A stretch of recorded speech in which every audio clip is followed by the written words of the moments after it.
Hello बच्चों, welcome to दक्षिणा learning platform and this amazing session. और आज हम डिस्कस करने जा रहे हैं FST 26 और आप बोल सकते हैं जो कि नीट का 17 वाला पेपर ही है। तो बच्चों पहला क्वेश्चन देखिए, पहले क्वेश्चन में क्या बोला है, which of the following will decolourise acidified KMnO4।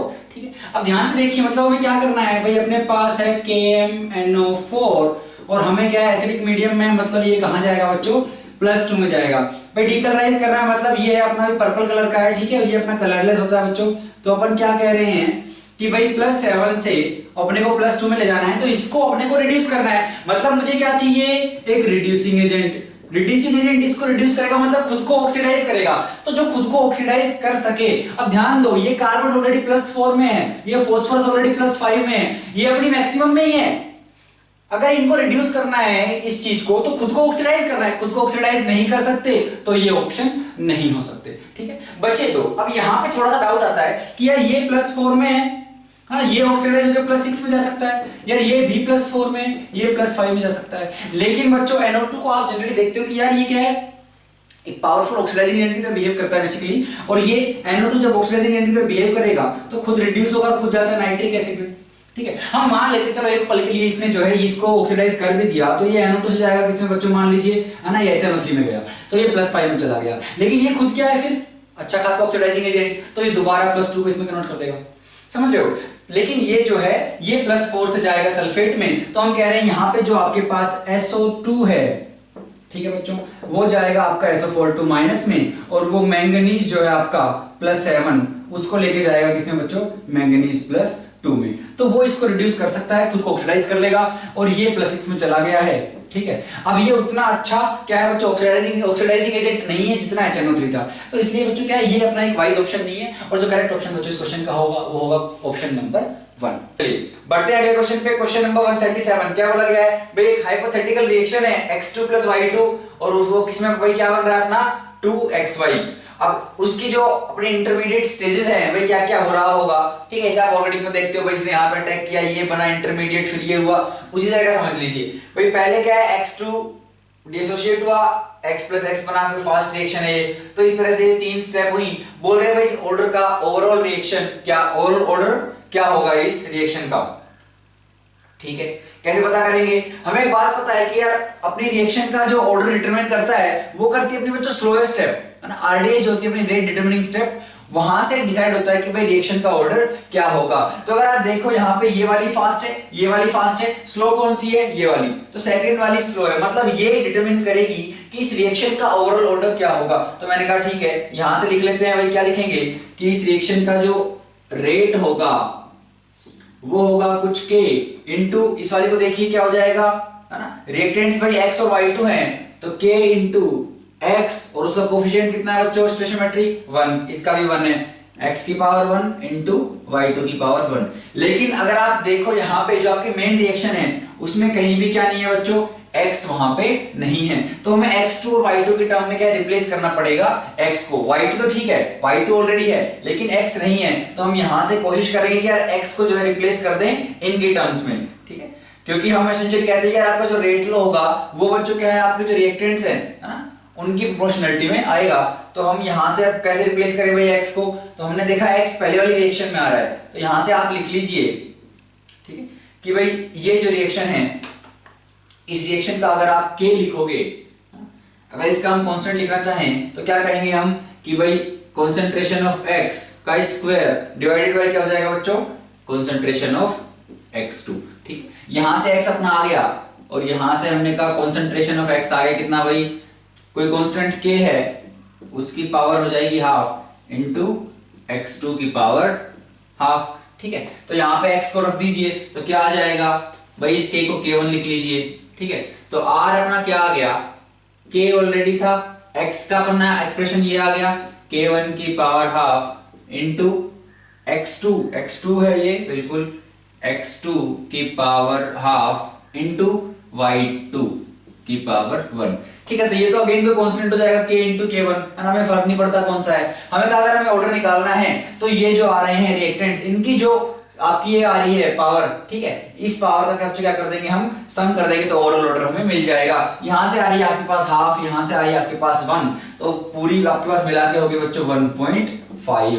ठीक है, तो कुछ नहीं करना था आपको, रेट लो को जो है, जो आपकी मेन रिएक्शन है उसमें जो रिएक्टेंट्स हैं उनकी टर्म्स में रेट लो को लिखना था, और आप इसका जो है आंसर बच्चों आसानी से पा सकते थे। क्या आ गया भाई अपना 1.5। ठीक है, ये भी पूछ सकता था कि यार x2 के रिस्पेक्ट में जो ऑर्डर है वो क्या होगा, y2 के रिस्पेक्ट में क्या होगा, तो तब आप कहते हैं भाई y2 का कोफिशिएंट 1 है ना, x2 को कितना आया यहाँ पे हाफ आया, तो आपके आंसर उस तरीके से बच्चों क्या है वेरी कर जाते हैं। बढ़ते बच्चों अगले क्वेश्चन पे, क्वेश्चन नंबर 138। क्या बोला गया है कि भाई अपने पास एक एलिमेंट है जिसका एटॉमिक नंबर है 114। ठीक है, और उसे क्या है अभी रिसेंटली डिस्कवर किया गया है ना, भाई नेचुरली अकरिंग तो नहीं अपने को पता है, ठीक है, मैन मेड है, तो 114 है, तो हमें बताना है भाई वो पीरियोडिक टेबल में कहां आएगा, उसका इलेक्ट्रॉनिक कॉन्फ़िगरेशन क्या होगा। अब इसके लिए आपको ना पेन घिसने की ज्यादा जरूरत नहीं, कहीं आप शुरू हो जाओ स्टार्टिंग से 1s2 2s2 ऐसे लिख रहे हो पागलों की तरह, इतना कुछ बच्चों वहां पे नहीं करना है। आप ध्यान से देखिए कि यार जो नोबल गैसेस हैं हमारी, ठीक है, वो क्या क्या है भाई, हमने कहा यार ये हीलियम, नियोन, ठीक है, आर्गन हो गई आपकी, फिर हमने कहा क्रिप्टन हो गई, ठीक है, फिर जेनन हो गई, रेडन हो गई, और यहाँ पे भी कोई आएगी हमें उससे मतलब नहीं है। मैंने कहा यार ये वाला मेरा फर्स्ट पीरियड का है, ये सेकंड पीरियड का है, ये थर्ड का है, ये फोर्थ का है, ये फिफ्थ का है, ये सिक्स्थ का है, ये सेवंथ में कुछ ना कुछ आएगा। ठीक है, इसका एटॉमिक नंबर की हम बात करें तो हमने कहा जो डिफरेंस होता है, पहले आप क्या कीजिए, पहले वाले में भाई +2 8 2 8 8, और फिर बच्चों 18 18, फिर आपका 32 और 32। तो मैंने कहा यार यहाँ पे इसका हो जाएगा 2 2 + 8 कीजिए, ये हो गया 10 10 + 8 18 18 18 हो गया 36 36 18 हो गया 54 54 32 हो गया बच्चों 86। तो मैंने कहा रेडॉन है 86 है,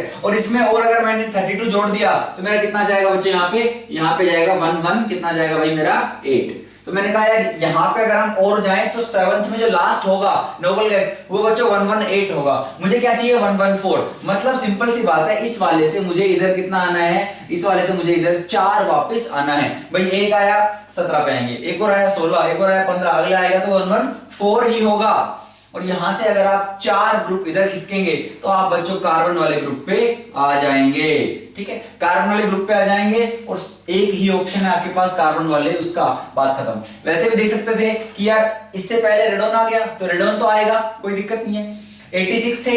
ठीक है, अब कितने बचे 114 में, अगर आप 86 देखोगे तो आपके पास बच्चों कितने बचे, यहाँ पे 28 बचे हैं। ठीक है, 114 - 86 किया आपने कहा मेरे पास कितने बचे हैं बच्चों, 28 बचे हैं। और 28 आप देख लो फिर कितने में हो रहे हैं भाई, है ना, 14 10 2 2, तो आप ऐसे ही देख सकते थे, इनका सम फिर कितना आ रहा है बच्चों, 28 आ रहा है। बाकी ऑप्शन में भी मैच आपका नहीं करेगा। ठीक है, तो इस तरह से आप इसको टिक कर सकते थे ऑप्शन नंबर 1।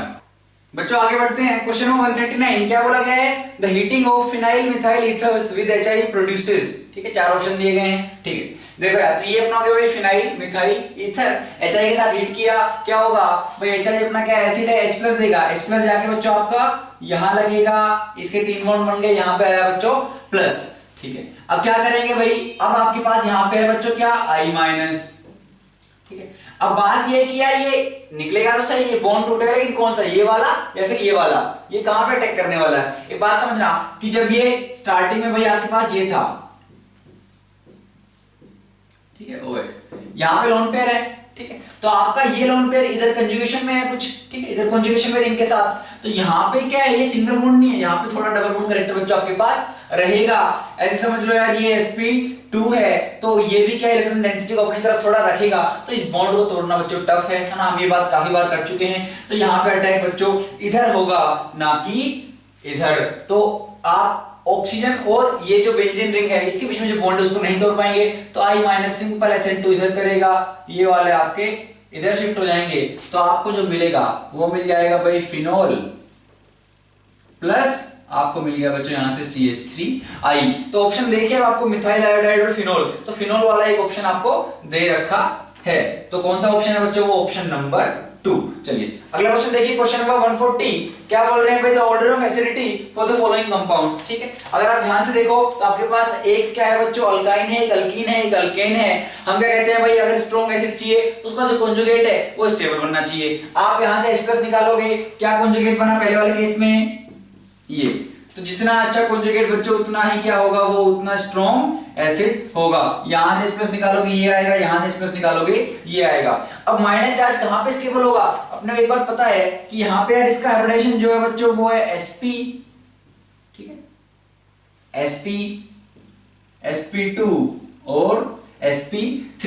एक बात पता है हमें क्या कि भाई अगर आप इलेक्ट्रोनेगेटिविटी की बात करो तो क्या है sp की ज्यादा है sp2 से, उसकी ज्यादा है बच्चों sp3 से, क्योंकि जैसे जैसे आपका परसेंट s करेक्टर बढ़ेगा आपकी इलेक्ट्रोनेगेटिविटी बढ़ेगी। आपका s बच्चों जो होता है वो न्यूक्लियस के ज्यादा पास में होता है, तो हम कह रहे हैं जितना ज्यादा s उतनी ज्यादा बच्चों आपकी इलेक्ट्रोनेगेटिविटी क्या होगी, बढ़ेगी। तो sp मोस्ट इलेक्ट्रोनेगेटिव है, तो अगर आपको इस एनायन को स्टेबलाइज करना है तो sp पे सबसे ज्यादा रहेगा, फिर sp2 पे, फिर sp3 पे। लेकिन ये दोनों तो sp हैं, लेकिन ये देखो यहाँ पे जो मिथाइल ग्रुप है बच्चों ये अपना प्लस आई दे रहा होगा, प्लस आई दे रहा होगा तो वो एनायन को और अनस्टेबल बना रहा होगा, क्योंकि इलेक्ट्रॉन डेंसिटी एसेंशियली क्या है, इस ग्रुप पे और बढ़ा रहा है। हमें इलेक्ट्रॉन डेंसिटी बढ़ानी नहीं है, कम करनी है इस माइनस चार्ज को। भाई कैसा भी चार्ज हो, प्लस हो माइनस हो, हमें उसको कम करना है। तो अगर माइनस है, इलेक्ट्रॉन डेंसिटी और बढ़ाओगे तो और अनस्टेबल बनेगा। तो हमने कहा इन दोनों में ऑर्डर बच्चों एसिडिटी का ये हो जाएगा, फिर इसमें ये सिंपल सा ऑर्डर आपका यही हो जाएगा।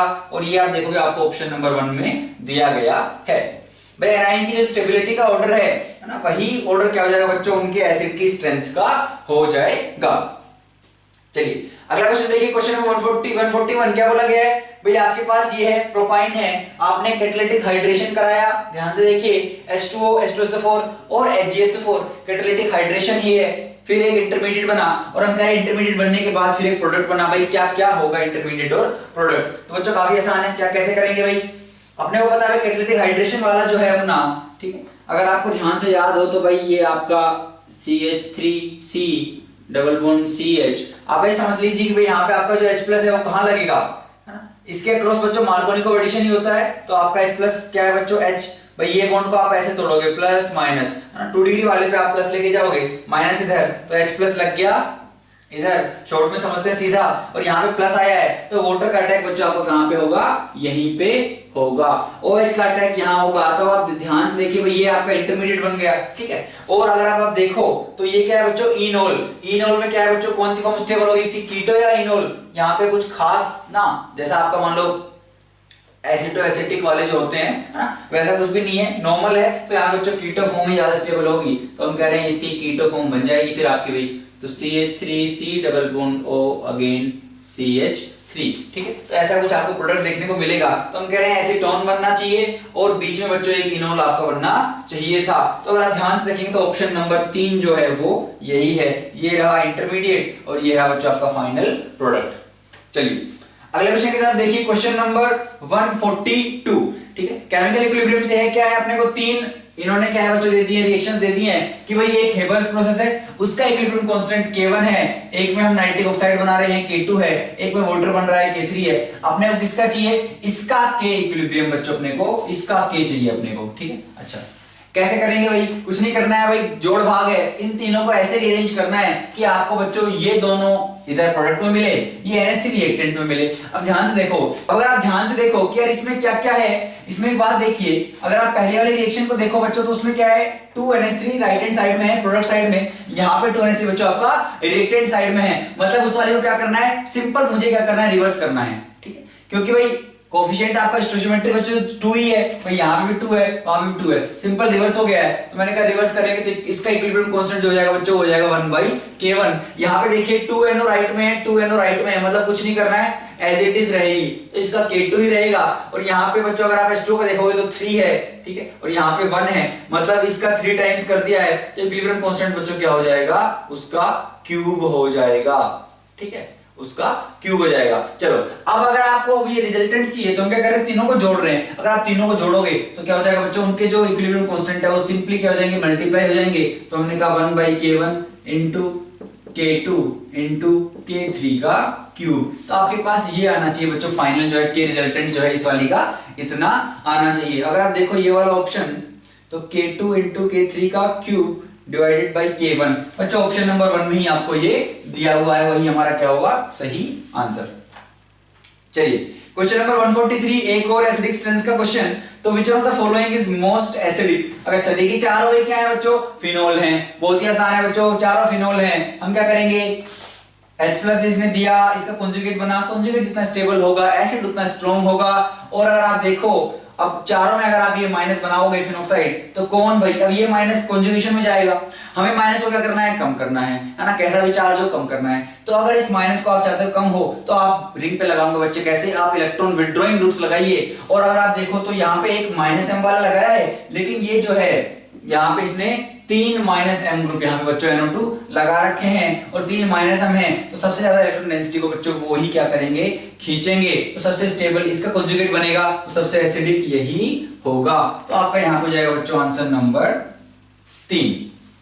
आगे बढ़ते हैं बच्चों, क्वेश्चन नंबर 144 क्या बोला गया है, the correct increasing order of basic strength of the following compound, है ना। तो हम देख रहे हैं यहाँ पे अपने 2 एसिडिक स्ट्रेंथ के क्वेश्चन पहले ही आ चुके हैं, और फिर हमारा बेसिक स्ट्रेंथ का आया है, और बिल्कुल सिंपल क्वेश्चन बच्चों हमारे यहाँ पे पूछे जाते हैं। चलिए, तो हम कह रहे हैं यार बेसिक का बताना है इंक्रीजिंग ऑर्डर में, तो भाई बेसिक स्ट्रेंथ कब होगी, बेसिक स्ट्रेंथ मतलब बच्चों क्या है, वो अपना लोन पेयर डोनेट कर सके, जो लोन पेयर दे सकता है बच्चों वो क्या है, बेसिक है, और जो जितनी इजीली दे सकता है वो उतना ही ज्यादा बेसिक है। भाई लोन पेयर कहाँ है, नाइट्रोजन के ऊपर, तो हमने कहा लोन पेयर तो तीनों के पास है, लेकिन दिक्कत ये आसानी से कौन देगा, यहाँ पे सिंपल बच्चा एनिलीन है, ये लोन पेयर कॉन्जुगेशन में बेंजीन के साथ, ये लोन पेयर अगर आप देखो तो यहाँ पे पैरा पोजीशन पे NO2 है और यहाँ पे मिथाइल है।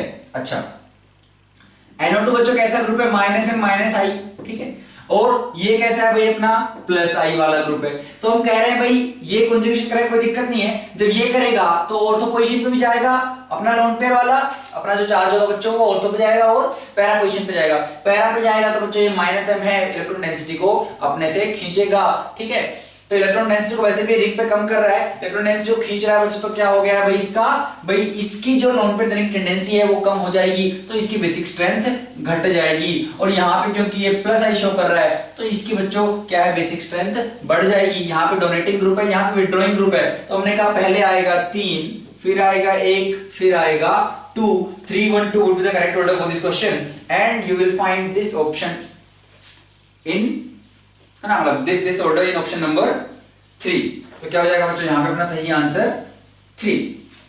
चलिए आगे बढ़ते हैं, क्वेश्चन नंबर 145 पे क्या बोल रहे हैं भाई, आयोनिक मोबिलिटी, इन मेटल के जो आयंस होंगे उनकी आयोनिक मोबिलिटी लोएस्ट किस वाले की होगी, एक्वस मीडियम में। अच्छा, एक्वस मीडियम में दे रखा है बच्चों भाई किसकी मोबिलिटी सबसे कम होगी, ठीक है, ऐसा समझिए आप। तो हम कह रहे हैं भाई अपने पास बेसिकली K+ है, Rb+ है, Li+ है और Na+ है। तो हम कह रहे हैं यार अपन क्या अपने एक ही ग्रुप के हैं, और अब एक्वस मीडियम में जब ये होंगे ना, इनके सोल्ट होंगे बेसिकली, तो एक्वस मीडियम में इनकी मोबिलिटी की आप बात करोगे तो हम कह रहे हैं यार जो जितना छोटा होगा बच्चों, जो जितना छोटा होगा उसकी जो हाइड्रेटेड रेडियस होगी, उसका जो हाइड्रेशन होगा वो ज्यादा होगा, तो उसकी जो हाइड्रेटेड रेडियस होगी, वाटर के मॉलिक्यूल्स क्या है उसके आजू बाजू लग जाएंगे, तो सबसे ज्यादा रेडियस किसकी होगी, जो जितना छोटा होगा, क्योंकि उस पर चार्ज डेंसिटी उतनी ही ज्यादा होगी, वो उतना ही ज्यादा अट्रैक्ट करेगा, और उसकी रेडियस, तो भाई पहले अगर आप देखो तो Li+ जो आपका सबसे छोटा है, ठीक है, Li+ आपका इतना है, कोई दिक्कत नहीं, फिर धीरे धीरे साइज क्या आपका बढ़ रहा है, लेकिन क्या होगा इसकी चार्ज डेंसिटी इतनी ज्यादा है कि इसके अराउंड वाटर मॉलिक्यूल्स लग जाएंगे और इसका साइज बच्चों क्या हो जाएगा, सबसे ज्यादा आपका होगा। तो जिसका साइज सबसे बड़ा हो जाएगा, हाइड्रेटेड रेडियस जिसकी सबसे बड़ी हो जाएगी, उसको चलने में उतनी दिक्कत आएगी, उसकी मोबिलिटी उतनी ही कम होगी। तो करेक्ट आंसर होगा बच्चों ऑप्शन नंबर 3 Li+। चलिए अब अगला क्वेश्चन देखिए, क्वेश्चन नंबर 146 क्या बोल रहे हैं, भाई आपके पास ऑर्थोनाइट्रोफिनोल है और पैरानाइट्रोफिनोल है, तो इनको सेपरेट कैसे कर सकते हैं, 1:1 क्या है, 1:1 मिक्सचर इनका अपने पास है। चलिए अब जब भी इनकी बात आती है, कभी भी इनकी बात आए, हम एक ही बात करते हैं कि यार यहाँ पे हाइड्रोजन बॉन्डिंग होगी, मतलब इतनी बार आता है ये और हर बार यही चीज इसमें होती है बच्चों। तो ना, तो जैसे ही इन दोनों की बात करें आपको तुरंत चमकना चाहिए यार यहाँ पे हाइड्रोजन बॉन्डिंग वाली बात ही करनी है, क्वेश्चन उसी से सॉल्व होगा। तो मैंने कहा ठीक है यार, यहाँ पे अगर आप देखो तो वही क्या होगी, यहाँ पे बच्चों इंट्रा मोलिक्यूलर हाइड्रोजन बॉन्डिंग होगी, मोलिक्यूल के अंदर ही क्या होगी, हाइड्रोजन बॉन्डिंग यहाँ पे होगी। और यहाँ पे अब ये तो दूर है तो ये इसके साथ बॉन्ड तो बना नहीं सकता हाइड्रोजन बॉन्ड, तो दूसरा मॉलिक्यूल जो होगा उसके NO2 के साथ बना रहा होगा ये, और ये जो है भाई दूसरा जो और होगा मॉलिक्यूल उसके जो OH ग्रुप है वहां पे H के साथ बॉन्ड बना रहा होगा। तो हम कह रहे हैं इसमें जो बॉन्डिंग हो रही है वो इंटरमोलिक्यूलर है। इंटर मतलब बच्चों दो मॉलिक्यूल्स के बीच में है ना, अच्छा, और इंटर मतलब एक ही के अंदर हो गई। अब यहां पे हम क्या कहते हैं, फिर भाई एक में इंटर है, तो अगर आप बॉइलिंग पॉइंट की बात करोगे तो ये समझना भाई बॉइलिंग पॉइंट मतलब क्या है, मॉलिक्यूल्स को क्या है बच्चों उड़ना है, ठीक है, उन्हें क्या है अपना लिक्विड फेज छोड़ के क्या है वेपर फेज में जाना है। तो अगर ऐसा होना है मतलब जो इसको जो दूसरे ने पकड़ के रखा है हाइड्रोजन बॉन्डिंग से, मुझे उससे छुड़वाना पड़ेगा। इसको तो किसी ने नहीं पकड़ा, इसने क्या खुद को ही अपने ही अंदर हाइड्रोजन बॉन्डिंग कर ली। तो इसमें बच्चों जो एक्सटेंट ऑफ हाइड्रोजन बॉन्डिंग है भाई, जो आप दो मॉलिक्यूल्स के बीच में जो फोर्सेस है बच्चों वो उतने स्ट्रॉन्ग नहीं होंगे। यहाँ पे हाइड्रोजन बॉन्डिंग दो अलग अलग मॉलिक्यूल्स के बीच में इनमें स्ट्रॉन्ग होंगे तो ये आसानी से नहीं उड़ेंगे। इसका बॉइलिंग पॉइंट ज्यादा होगा, इसका बॉइलिंग पॉइंट कम होगा। और अगर बॉइलिंग पॉइंट में डिफरेंस होगा तो हम क्या कर सकते हैं बच्चों, इनको स्टीम डिस्टिलेशन से इनको अलग कर सकते हैं। तो करेक्ट ऑप्शन बच्चों आपका हो जाएगा यहाँ पे ऑप्शन नंबर 3, जो कि है स्टीम डिस्टिलेशन। ठीक है, आसान था। अगला देखिए क्वेश्चन नंबर 147, भाई HgCl2 and I2 both when dissolved in water containing I- ions. तो पानी है उसमें I- के आयंस पड़े हुए हैं, अपने पास जो है HgCl2 एंड I2 है, हमने उस सॉल्यूशन में इनको डाला तो कौन सी स्पीशीज बनेगी। ठीक है, अब यार ये आपको पता था तो पता था, नहीं पता था तो है ना, अटेम्प्ट नहीं किया होगा तो बच जाओगे, वरना -1 पाओगे। तो अब ठीक है, तो ये क्वेश्चन भाई देख लो भाई कैसे होगा बच्चों। तो भाई लेकिन आप थोड़ा लॉजिकल बनके यहाँ पे क्या है बच्चों, अपने जो माइनस पाने के चांसेस को रिड्यूस कर सकते थे, है ना, 50% कर सकते थे। देखिए हम क्या कह रहे हैं भाई, I2 है ना, I- यहाँ पे है, तो एक तो सिंपल हमें दिख रही है भाई, I2 I- का कंबाइन करेगा और ये बना लेगा बच्चों आपका I3-। तो एक तो ये होगी। तो अगर आप ऑप्शन देखते दो में क्या है, I- दे रखा है, तो वो दोनों आप ऑप्शन बच्चों यहाँ पे कैंसिल कर सकते थे, और जहां पे I3- है वो आप ऑप्शन यहाँ पे लगा सकते थे। ठीक है, तो मैं समझ में आ गया यार, या तो ऑप्शन 2 होगा जिसमें I3- है, या ऑप्शन 4 होगा जिसमें I3- है। बात बची यार जो HgCl2 ये क्या करेगा। तो बच्चों क्या होगा, HgCl2 जो है भाई पहले ये बनाएगा HgI2, ठीक है, और HgI2 के बाद बच्चों I- एक्सेस में है तो ये बना लेगा बच्चों अपना क्या, HgI4 2-। ठीक है, अगर आपको याद हो नेस्लर्स रिएजेंट तो बच्चों ये क्या है, वही आपका है। तो भाई क्या बनाएगा एक्सेस ऑफ आई, तो आयोडाइड की एक्सेस बच्चों तो बनाएगा HgI4 2-। तो आपका जो करेक्ट आंसर होगा यहाँ पे वो होगा भाई HgI4 2- और I3-, मतलब ऑप्शन नंबर 2। ठीक है, अब भाई ये क्यों बना रहा है वो सब अब आपको पता था, रटना था ना। ठीक है, पता था तो ठीक है, नहीं पता था तो आप माइनस पा लेते। चलो, तो 147 में अपना हो गया भाई ऑप्शन नंबर 2। आगे बढ़ते हैं क्वेश्चन नंबर 148। अच्छा देखो भाई क्या बढ़िया क्वेश्चन आया है, ये भी रटना था। क्या बोल रहे हैं, the mixture of chloroxylenol and ट्रिपिनोल क्या होता है, एंटीसेप्टिक होता है, एंटीपायरेटिक होता है, एंटीबायोटिक और एनाल्जेसिक, कौन सा होता है। चलिए अब बच्चों आपकी डिटोल होती है, ठीक है, डिटोल जो है आपकी वो आपका क्या है, क्लोरोजाइलिनोल और ट्रिपिनोल, इन्हीं का मिक्सचर बच्चों आपका होता है। और डिटोल हमें पता है भाई अपनी एंटीसेप्टिक के रूप में काम आती है ना। आपको थोड़ी बहुत इंजरी हो गई, कोई घाव हो गया तो आपकी बैक्टीरिया जो है और बीमारी को बढ़ा ना दे, है ना, तो उन सबसे बचने के लिए क्या अपन डिटोल वगैरह लगाते हैं। तो डिटोल अपना इनका मिक्सचर है, वो एक एंटीसेप्टिक है, तो बच्चों क्या हो जाएगा इसका आंसर अपना एंटीसेप्टिक का ना, पायरेटिक वायरेटिक बुखार दूर नहीं कर सकता है ये सब, तो क्या हो जाएगा यहाँ पे बच्चों अपना आंसर एंटीसेप्टिक ऑप्शन नंबर 1। चलिए आगे बढ़ते हैं बच्चों, question number 149, an example of sigma bonded organometallic compound is, है ना। तो भाई ऑर्गेनोमेटालिक कंपाउंड कौन सा है, सिग्मा बॉन्डेड, वो ढूंढना है। अब अगर ध्यान से देखो यार तो आप इसमें क्या है भाई, मुफ्त में नंबर पा सकते थे, मतलब बिना दिमाग लगाए जाता। हम कह रहे हैं यार ये क्या है भाई, फेरोसिन, रुथेनोसिन, कोबाल्टोसिन या ग्रिग्नार्ड। अब अगर फेरोसिन होगा तो कोबाल्टोसिन भी होगा और रुथेनोसिन भी होगा। क्यों, क्योंकि भाई क्या बदल रहा है यहाँ पे, ये आपका सीन तो सेम है, केवल यहाँ पे भाई क्या है, आयरन था, यहाँ पे कोबाल्ट था और यहाँ पे रुथेनियम हो गया है, तो केवल ये आपका मेटल ही बदल रहा है ना, उससे बॉन्डिंग तो चेंज नहीं होने वाली यहाँ पे। तो हम कह रहे हैं यार ये जो होते तो तीनों होते, नहीं है तो तीनों नहीं होंगे, क्योंकि आपका सिंगल चॉइस है तो तीनों तो हो नहीं सकते, तो आपका ग्रिग्नार्ड ही होगा। वैसे वो सिंपल सी बात है, हम हमेशा बताते हैं कि यार ग्रिग्नार्ड जो है आपका RMgX, तो ये जो बॉन्ड है बच्चों आपका सिग्मा बॉन्ड है। और हम इसमें हाँ बिल्कुल बात ये जरूर कर लेते हैं भाई कोवेलेंट कितना परसेंट है, आयोनिक कितना परसेंट है, और हम कहते हैं आयोनिक थोड़ा सा बच्चों ज्यादा है, इसलिए जब भी हम इसकी बात करते हैं तो हम इसको R- की तरह ट्रीट करते हैं और हम इसका अटैक क्या है बच्चों इलेक्ट्रोफिलिक साइट्स पे कराते फिरते हैं, कोई दिक्कत वाली बात नहीं है। लेकिन सिग्मा बॉन्डेड तो है ना, और ऑर्गेनोमेटालिक भी है, मेटल ये रहा और अपना ऑर्गेनिक कंपाउंड ये रहा। तो ऑर्गेनोमेटालिक और सिग्मा जो बच्चों आपका ग्रिग्नार्ड है। अगर आप बाकी ऑप्शंस देखोगे तो उनमें क्या है, जो फेरोसिन है भाई, क्या होता है फेरोसिन, तो आप बना लो ये, वाह कितनी खतरनाक बना दी। चलो ये और यहाँ पे बच्चों माइनस, ठीक है, और एक अपन क्या बना लेंगे ऐसी एक और रिंग, तो सैंडविच टाइप का बच्चों, तो ये दो रिंग होंगी आपकी माइनस, और यहाँ पे बीच में आपका क्या होगा Fe2+, और ये जो पाई है, ठीक है, ये जो पाई इलेक्ट्रॉन डेंसिटी है बच्चों, ये इलेक्ट्रॉन डेंसिटी क्या है, इसको Fe2+ को ये दे रहा होगा।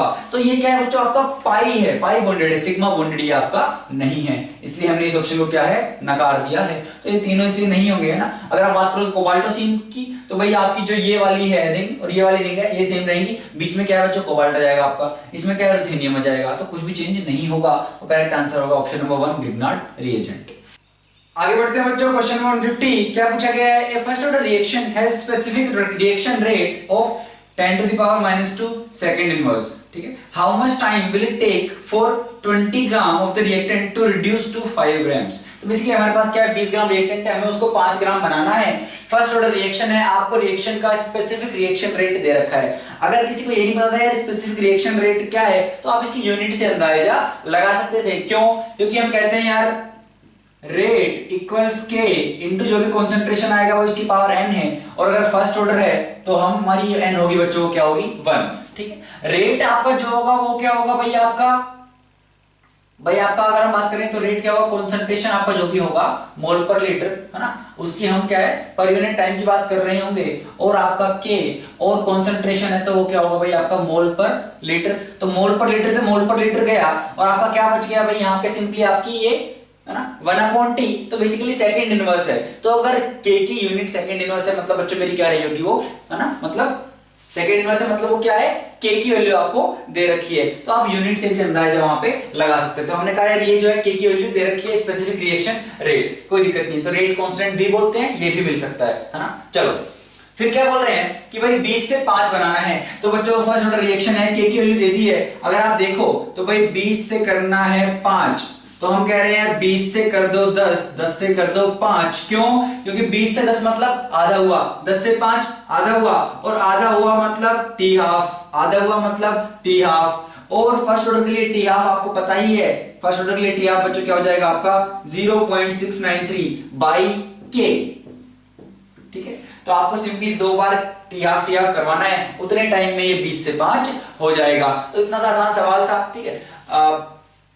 और यहां से अगर आप आंसर निकालने जाओगे तो कितना आ जाएगा भाई अपना, यहां से हम कह रहे हैं भाई 0.693 बाई k, है ना, इसका 2 टाइम्स, है ना, इसका 2 टाइम्स करेंगे तो आंसर देख लेते हैं बच्चों। आंसर आपका यहां से जो आ जाएगा वो आ जाएगा भाई 0.693 इंटू 2 बाई 10⁻²। ये कितना हो गया भाई आपका, ये हो गया आपका 2 3 6 18 1 16 13 हो गया 12 1, तो 13 इंटू 10⁻बच्चों कितना जाएगा आपका, माइनस यहाँ पे 1 हो जाएगा, ठीक है। तो ये आ गया 138.6 सेकंड। इतने टाइम बाद बच्चों आपका 20 से 5 बच जाएगा, और ये आपका पाएगा, आपको मिलेगा बच्चों ऑप्शन नंबर 1 में, ठीक है। बच्चों अगला क्वेश्चन देखिए, क्वेश्चन नंबर 151। आपको इंटरहैलोजन कंपाउंड्स दिए गए हैं कॉलम 1 में, कॉलम 2 में ज्योमेट्रीज दी गई है, बताना है भाई किसके करस्पॉन्डिंग कौन सी ज्योमेट्री आएगी, ठीक है। कैसे कैसे भाई x डैश, फिर एक x 3 डैश, इस टाइप से। इसको आप समझ लीजिए भाई ICL3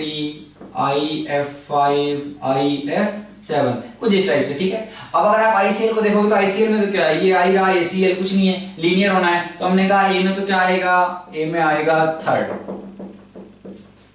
ठीक है ना भाई। लोन पेयर कैसे भी हो ये तो लीनियर ही रहेगा ना यार। चलो अब हम कह रहे हैं बी ऑप्शन में क्या है भाई, x3 मतलब ICL3 है ना। वैलेंस इलेक्ट्रॉन अपने को पता है भाई कितने होते हैं भाई, है ना, 7 होते हैं, 7 होते हैं, 3 ने बॉन्ड बनाया, बचे 4 इलेक्ट्रॉन, 4 इलेक्ट्रॉन मतलब 2 लोन पेयर, तो 2 लोन पेयर है, 3 बॉन्ड बनाने हैं। अच्छा तो क्या करेंगे भाई हम ICL और ये Cl, ठीक है आपका, और यहाँ पे हम इसको ऐसा बना सकते हैं, ठीक है। तो टी शेप मुझे दिख रहा है, तो इसको हम कर देंगे बच्चों टी शेप। तो टी शेप अगर आपको दिख रहा हो तो बी में आ जाएगा ऑप्शन नंबर 1। अगला देखिए IF5, तो हमने कहा भाई 7 थे, 5 ने बॉन्ड बनाए, बचे 2, 1 लोन पेयर, तो 1 लोन पेयर है, 5 हमारे क्या है बच्चों यहाँ पे बॉन्ड बने हैं।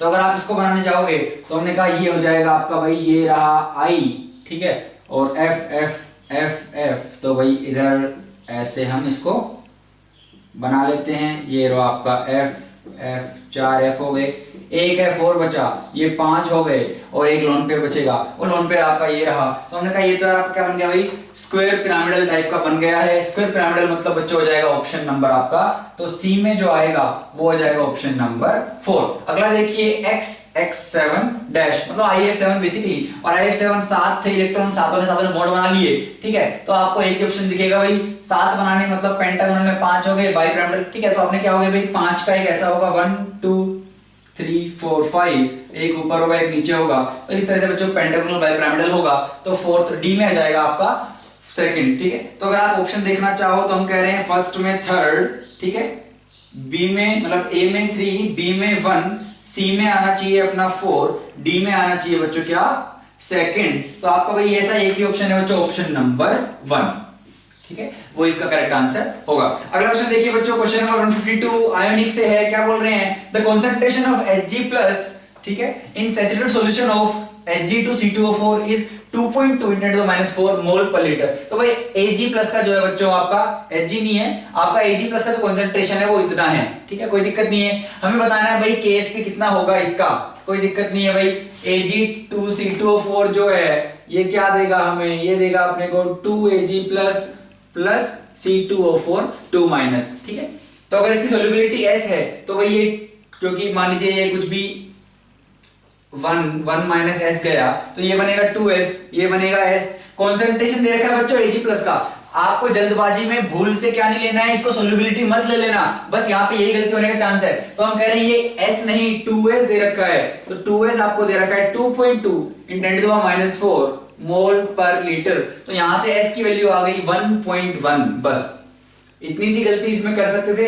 अगर नहीं की तो बेड़ा पार लग जाएगा, नहीं की और कर दी होगी तो नैया डूब जाएगी। तो हम कह रहे हैं भाई S की वैल्यू ये आ रही है, अगर आप यहां से Ksp निकालोगे तो हम कह रहे हैं Ksp जो होता भाई वो हो जाता आपका Ag+ का कंसंट्रेशन जो है उसका स्क्वायर, क्योंकि उसका भाई कोएफिशिएंट क्या है 2, और जो इसका है कंसंट्रेशन उसकी पावर होगी 1, तो यहां से आ गया 4s³। S की वैल्यू रख दीजिए, बस इतना सा करना है बच्चों। तो 4 × 1.1 का क्यूब × 10⁻12 बन जाएगा, और इसको आप सोल्व करोगे बच्चों तो ये कितना जाएगा आपका, ये आ जाएगा आपका ये वाला 5.324 × 10⁻12, ऑप्शन नंबर है ना, तो 5.3 अप्रोक्स लेके चलिए, तो ऑप्शन नंबर 3, ठीक है।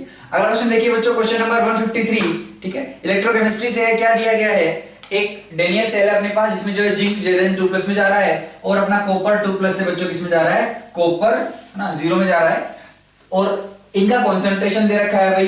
दो केस हैं, पहले वाले केस में इन्होंने बोला है कि भाई जो ZnSO4 है उसका वही कंसंट्रेशन है 0.01 मोलार, और Cu2+ का है 1 मोलार। उस केस में जो EMF आया वो आया E1।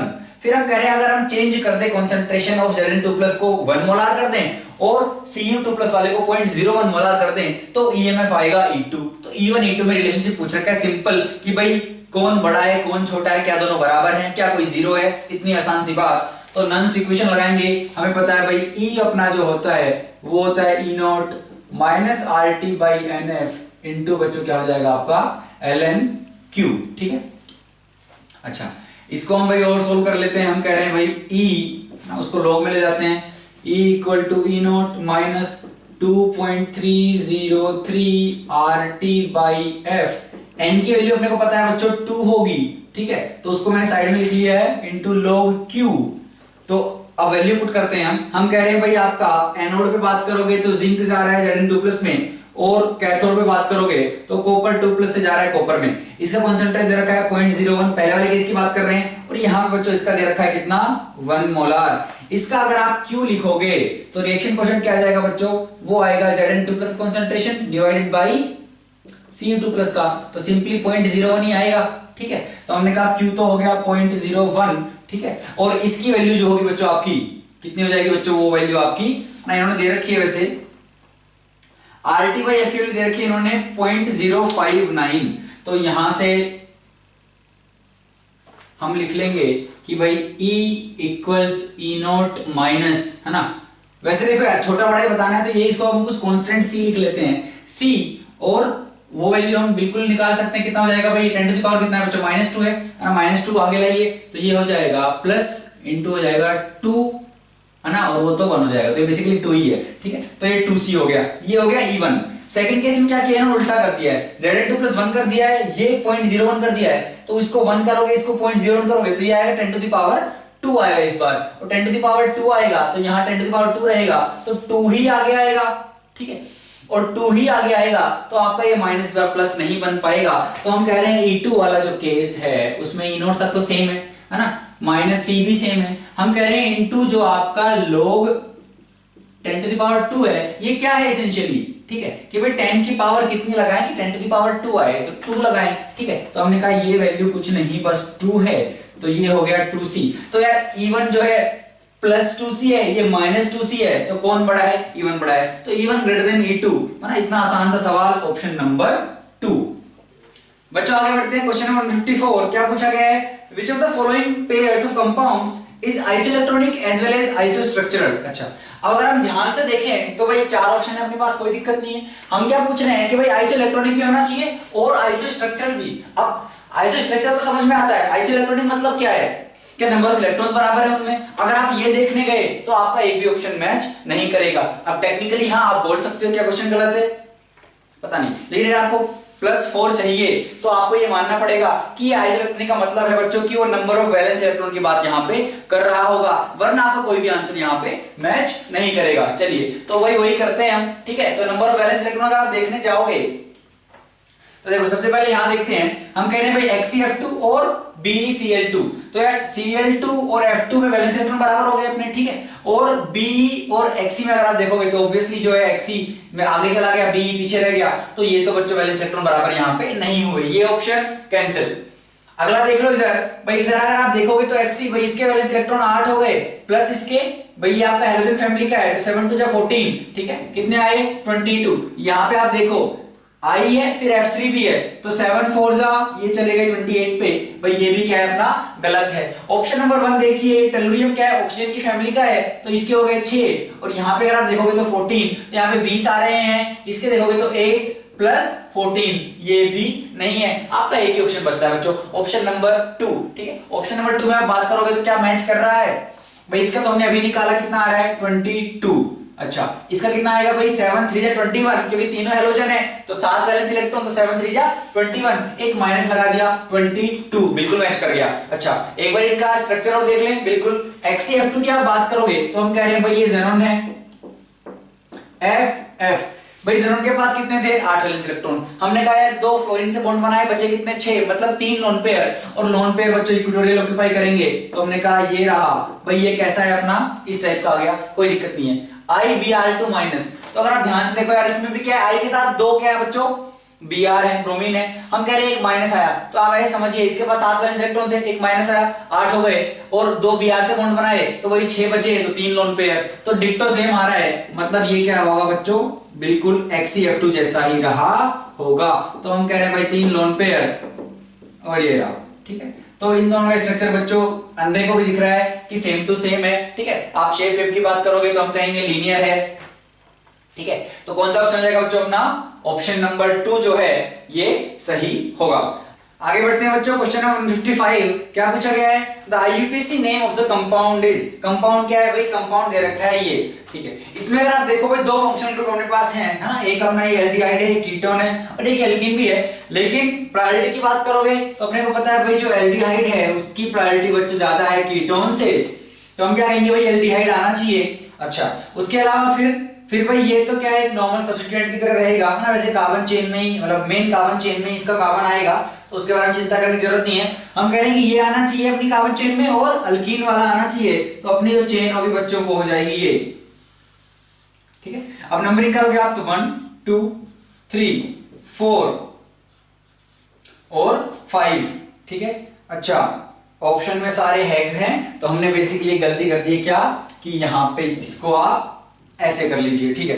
5 के बाद और बच्चों ये हो गया क्या आपका 6, ठीक है। हम क्या कह रहे हैं भाई 3 पे कीटो, 2 पे आपका मिथाइल है, ठीक है। और अगर आप कीटो और मिथाइल में देखेंगे तो भाई कीटो का के पहले आता है मिथाइल के M से, तो कैसे शुरू करेंगे भाई 3 कीटो 2 मिथाइल, फिर आपका क्या आएगा बच्चों, फिर आपकी हेक्स आएगी 4 in 1 पे L, है ना। तो बेसिकली 4 इनल आप बोल सकते हो। तो हम कह रहे हैं 3-keto-2 मिथाइल हेक्स 4 इनल, और आपका ऑप्शन नंबर बच्चों हो जाएगा 4। ठीक है, आगे बढ़ते हैं। क्वेश्चन नंबर 156 क्या बोला गया है, which one is the wrong statement. Atomic structure से क्वेश्चन है। देखिए सबसे पहला वाला डेल ई, ठीक है, जहां पे आपकी एनर्जी है, इनटू डेल टी, ठीक है, ये आपका टाइम है, is greater than equal to h/4 pi, है ना भाई। आपने ये तो पढ़ाई है, क्या आपने पढ़ा है कि भाई del p into del x is greater than equal to h/4 pi, जो आपका हाइजेनबर्ग्स अनसर्टेनिटी प्रिंसिपल है कि भाई आप किसी पार्टिकल की जो पोजीशन है और मोमेंटम है वो आप क्या सेम टाइम पे एग्जैक्ट कैलकुलेट नहीं कर सकते। अगर आप मोमेंटम सही कैलकुलेट करने जाओगे तो उसकी पोजीशन में लफड़ा होगा, ठीक है, और वो एरर आपका इसमें से बड़ा होगा। ठीक है, अब इसको हमें एनर्जी और टाइम में लेके जाना है। एक मेथड है, आप दोनों की यूनिट चेक कर लो, अगर इसकी यूनिट जो आ रही है वही इसकी यूनिट आई तो सही है। यहां क्या कह सकते हैं कि यार आप इसको डेल टी और डेल टी से मल्टीप्लाई और डिवाइड कर दीजिए, और ये तो बन गया भाई इंटरचेंज मोमेंटम, तो ये तो अपना फोर्स आ गया, ठीक है, और ये फोर्स इनटू डेल एक्स करोगे बच्चों तो क्या हो गया भाई, F4 से डायरेक्ट डिस्प्लेसमेंट करना है, मतलब ये वर्क है ना, वर्क एनर्जी एक ही बात है। तो हम कह रहे हैं भाई ये हो गया आपका एनर्जी, और डेल टी इधर था, this is greater than equal to h/4 pi. तो हमने कहा पहला स्टेटमेंट क्या है बच्चों, सही है, कोई दिक्कत नहीं है। अगला पढ़िए, अगला क्या है, the next statement is the half filled and fully filled orbitals have greater stability due to greater exchange energy, greater symmetry and more balanced arrangement। अगर हम हाफ फील्ड को देखें तो हम कहते हैं यार अब क्या है, ज्यादा नंबर ऑफ एक्सचेंजेस बच्चों क्या है आपके हो सकते हैं। अगर आप फुल्ली फील्ड की बात करोगे वो क्यों स्टेबल है अरेंजमेंट, क्योंकि बच्चों वो क्या है सिमेट्रिक है, आपके इलेक्ट्रॉन्स की जो अरेंजमेंट होगी उस केस में ऑर्बिटल में वो क्या है बिल्कुल सिमेट्रिक है ना, ग्रेटर सिमेट्री है, मोर बैलेंस्ड है, तो हम कह रहे हैं वो ज्यादा स्टेबल है। तो ये वाला आपका सही है, इसमें भी कोई शक नहीं है। अगला देखिए, the energy of 2s is less than 2p for hydrogen like species, ये गलत है बच्चों, क्यों। अगर आप बात करो सिंगल इलेक्ट्रॉन स्पीशीज की, है ना, हाइड्रोजन वाली की है He+, है ना, Li2+, इन सब की बात करोगे जिनमें सिंगल इलेक्ट्रॉन है, तो उनमें बच्चों एनर्जी जो है ऑर्बिटल्स की वो मतलब केवल एनर्जी जो आपका प्रिंसिपल क्वांटम नंबर के साथ वेरी करती है। मतलब अगर मैं कहूं यार आपकी, इसको थोड़ा सा बच्चों मिटा लेते हैं भाई, अगर आप फर्स्ट n=1 की बात करोगे या n=2 की, जेई ने एक बहुत अच्छा क्वेश्चन इसमें पूछ रखा है बच्चों, ठीक है, 2015 में शायद पूछा था। तो हम क्या कह रहे हैं भाई, n=1 मान लीजिए, फिर हम कह रहे हैं n=2 और फिर मान लीजिए n=3। तो इस केस में तो केवल s होगा, तो हमने कहा भाई 1s होगा, इस केस में 2s होगा और 2p होगा, इस केस में 3s होगा, 3p होगा और 3d होगा। अगर हाइड्रोजन लाइक स्पीशीज है बच्चों तो इसकी एनर्जी कुछ होगी, कोई दिक्कत नहीं है, ठीक है। फिर 2s और 2p की एनर्जी इक्वल होगी, 3s 3p 3d की इक्वल होगी, ठीक है। तो अगर एक ही शेल में जितनी भी आपकी सब शेल रहेंगी बेसिकली वो सारी उनकी एनर्जी क्या होगी बच्चों, बराबर होगी सिंगल इलेक्ट्रॉन स्पीशीज के लिए। हाँ, अगर सिंगल इलेक्ट्रॉन स्पीशीज नहीं होती, ठीक है, तब बिल्कुल हम अब वो प्रिंसिपल लगाते भाई, जो आपका 1s 2s ऐसे लिख के भी जो हम करते हैं भाई 2s 2p 3s 3p 3d, तो जो ऐसे ऐसे करते हैं हम आप फिर वो कर सकते थे, ठीक है। लेकिन क्योंकि ऐसा नहीं है तो एनर्जी होगी बराबर, तो ये हो जाएगा बच्चों रॉन्ग ऑप्शन। अगला देखिए, अगला क्या बोला गया है, the de Broglie's wavelength is given by lambda equal to h/mv where m equal to mass of particle and v equal to group velocity of particle, कोई दिक्कत नहीं है, सही है। तो हमारा ये सही है। तो यहाँ पे जो रॉन्ग स्टेटमेंट था बच्चों वो था ऑप्शन नंबर 3, ठीक है। आगे बढ़ते हैं, क्वेश्चन नंबर 157 क्या बोला गया है, इनकरेक्ट स्टेटमेंट। अच्छा, पहला देखिए क्या बोला गया है भाई, the density decreases in case of crystals with Schottky defect. अच्छा भाई, दो पढ़ते हैं हम स्टोइचियोमेट्री में, बेसिकली 4 पढ़ते हैं ना, एक वैकेंसी वाला, एक इंटरस्टिशियल, फिर शॉटकी और फ्रेंकल। तो हम क्या कहते हैं भाई, आयोनिक कंपाउंड्स के लिए आपके शॉटकी और फ्रेंकल डिफाइन करते हैं बच्चों, हाँ ना, पॉइंट डिफेक्ट्स हैं। हम क्या कहते हैं भाई, मान लीजिए आपका ये क्रिस्टल है, plus minus plus minus plus minus, ठीक है। अब स्टोइचियोमेट्री मतलब स्टोइचियोमेट्री मेंटेन रहेगी, और एक इसमें मान लीजिए प्लस वाला आपका निकल गया, ठीक है, क्रिस्टल से बाहर चला गया, तो क्या होगा आपका स्टोइचियोमेट्री मेंटेन करने के लिए आपका माइनस वाला भी जाएगा। तो आपके क्या है, सेम पेयर नहीं तो मान लीजिए अगर एक पे 2+ चार्ज है, एक पे -1 चार्ज है, तो -1 वाले दो जाएंगे इलेक्ट्रिकल न्यूट्रलिटी के लिए, चार्ज बैलेंस करने के लिए। तो हमने कहा ये बाहर निकल जाएंगे तो रो तो अपनी डिक्रीज होगी, तो वो चीज तो अपना होता है शॉटकी डिफेक्ट, ठीक है। तो ये बिल्कुल शॉटकी डिफेक्ट है। फ्रेंकल में बात करोगे आप, तो फ्रेंकल में क्या होता है, वो अपनी साइड से कहीं और चला जाता है, मतलब अगर प्लस माइनस प्लस माइनस, फिर हमने कहा माइनस प्लस माइनस प्लस, ठीक है। तो हो सकता है आपका ये माइनस वाला जो है ये यहां से उठ के ये कहीं इधर चला जाएगा, ठीक है। तो कुछ इस टाइप का डिफेक्ट अपना जो होता है बच्चों आयनिक कंपाउंड्स, उसको बोलते हैं अपन फ्रेंकल, ठीक है भाई। मैंने कैसे याद कर रखा है ना, ताकि कंफ्यूजन ना हो, मैंने ऐसे याद किया है कि भाई फ्रेंकल में क्या है, अंकल के घर चला गया, अंकल अगर पास में होता है तो वो इधर ही कहीं चला गया है, ठीक है। और शॉर्ट की में मतलब छोड़ के चला गया है, तो दो निकल गए, कुछ इस टाइप से, ठीक है। तो फ्रेंकल मतलब हम कह रहे हैं भाई, अब फ्रेंकल में क्या डेंसिटी डिक्रीज होगी, हमने कहा इसमें डिक्रीज होगी, क्यों, इसमें आपके क्या है बच्चों, कंपाउंड्स ही, मतलब कुछ आपके आयंस जो है बच्चों निकल गए हैं, यहाँ पे आपका आयन निकला नहीं है, साइड में चला गया है, तो आपकी यहाँ पे डेंसिटी डिक्रीज नहीं होगी, इस केस में डेंसिटी डिक्रीज होगी। पहला स्टेटमेंट शॉर्टकी में होती है, सही बात है, फ्रेंकल में नहीं होगी बच्चों। और फ्रेंकल कब होता है, फ्रेंकल होता है जब आपके जो साइज आयंस हैं उनके साइज में बहुत ज्यादा डिफरेंस हो, ठीक है। अगर आपके आयंस साइज में ज्यादा डिफरेंस है तब ये होता है, सिमिलर साइज इसमें होते हैं, ठीक है। तो हम कह रहे हैं भाई अगर आप फ्रेंकल डिफेक्ट में है ना साइज डिफरेंस इक्वल, ये गलत हो गया, फ्रेंकल में बच्चों साइज डिफरेंस ज्यादा होता है आयंस में, तब फ्रेंकल डिफेक्ट होता है। सेकंड स्टेटमेंट देखिए, NaCl इंसुलेटर है ना, NaCl सॉलिड, बिल्कुल सॉलिड इंसुलेटर है, अगर वो मोल्टन रहता तो वो इलेक्ट्रिसिटी कंडक्ट कर देता बच्चों, लेकिन सॉलिड में क्या है, मूवमेंट आपकी आयंस की नहीं हो पाएगी, स्ट्रॉन्ग इलेक्ट्रोस्टैटिक फोर्स से क्या है, बंधे हुए हैं आयंस, मूव कैसे करेंगे, तो सॉलिड तो इंसुलेटर है। सिलिकॉन सेमीकंडक्टर है, बिल्कुल सही बात है। सिल्वर मेटल है, कंडक्टर है, सही बात है।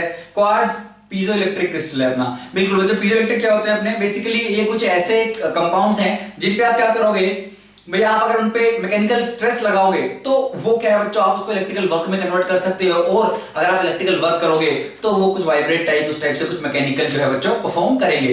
तो हम कह रहे हैं कि यार हाँ, तो ये आप याद रख लो कि भाई क्वार्ट्ज जो है एक पीजोइलेक्ट्रिक मटेरियल का एग्जांपल है। तो आपका सेकंड वाला स्टेटमेंट भी बच्चों क्या है, सही है। वैसे गलत हमें मिल ही गया ऑप्शन नंबर 3, तो अपना आंसर होगा ऑप्शन नंबर 3, है ना। लास्ट भी देख लेते हैं, FeO 0.98 has non stoichiometry metal deficiency defect. अच्छा, वैसे इसमें शायद ना हल्की सी ऐसा तो मिसप्रिंट टाइप का है। अगर आप FeO 0.98 की बात कर रहे हो तो देखो यार, मेरा वैसे क्या देखा है हमने कि भाई FeO है ना, Fe2 प्लस और आपका O2 माइनस।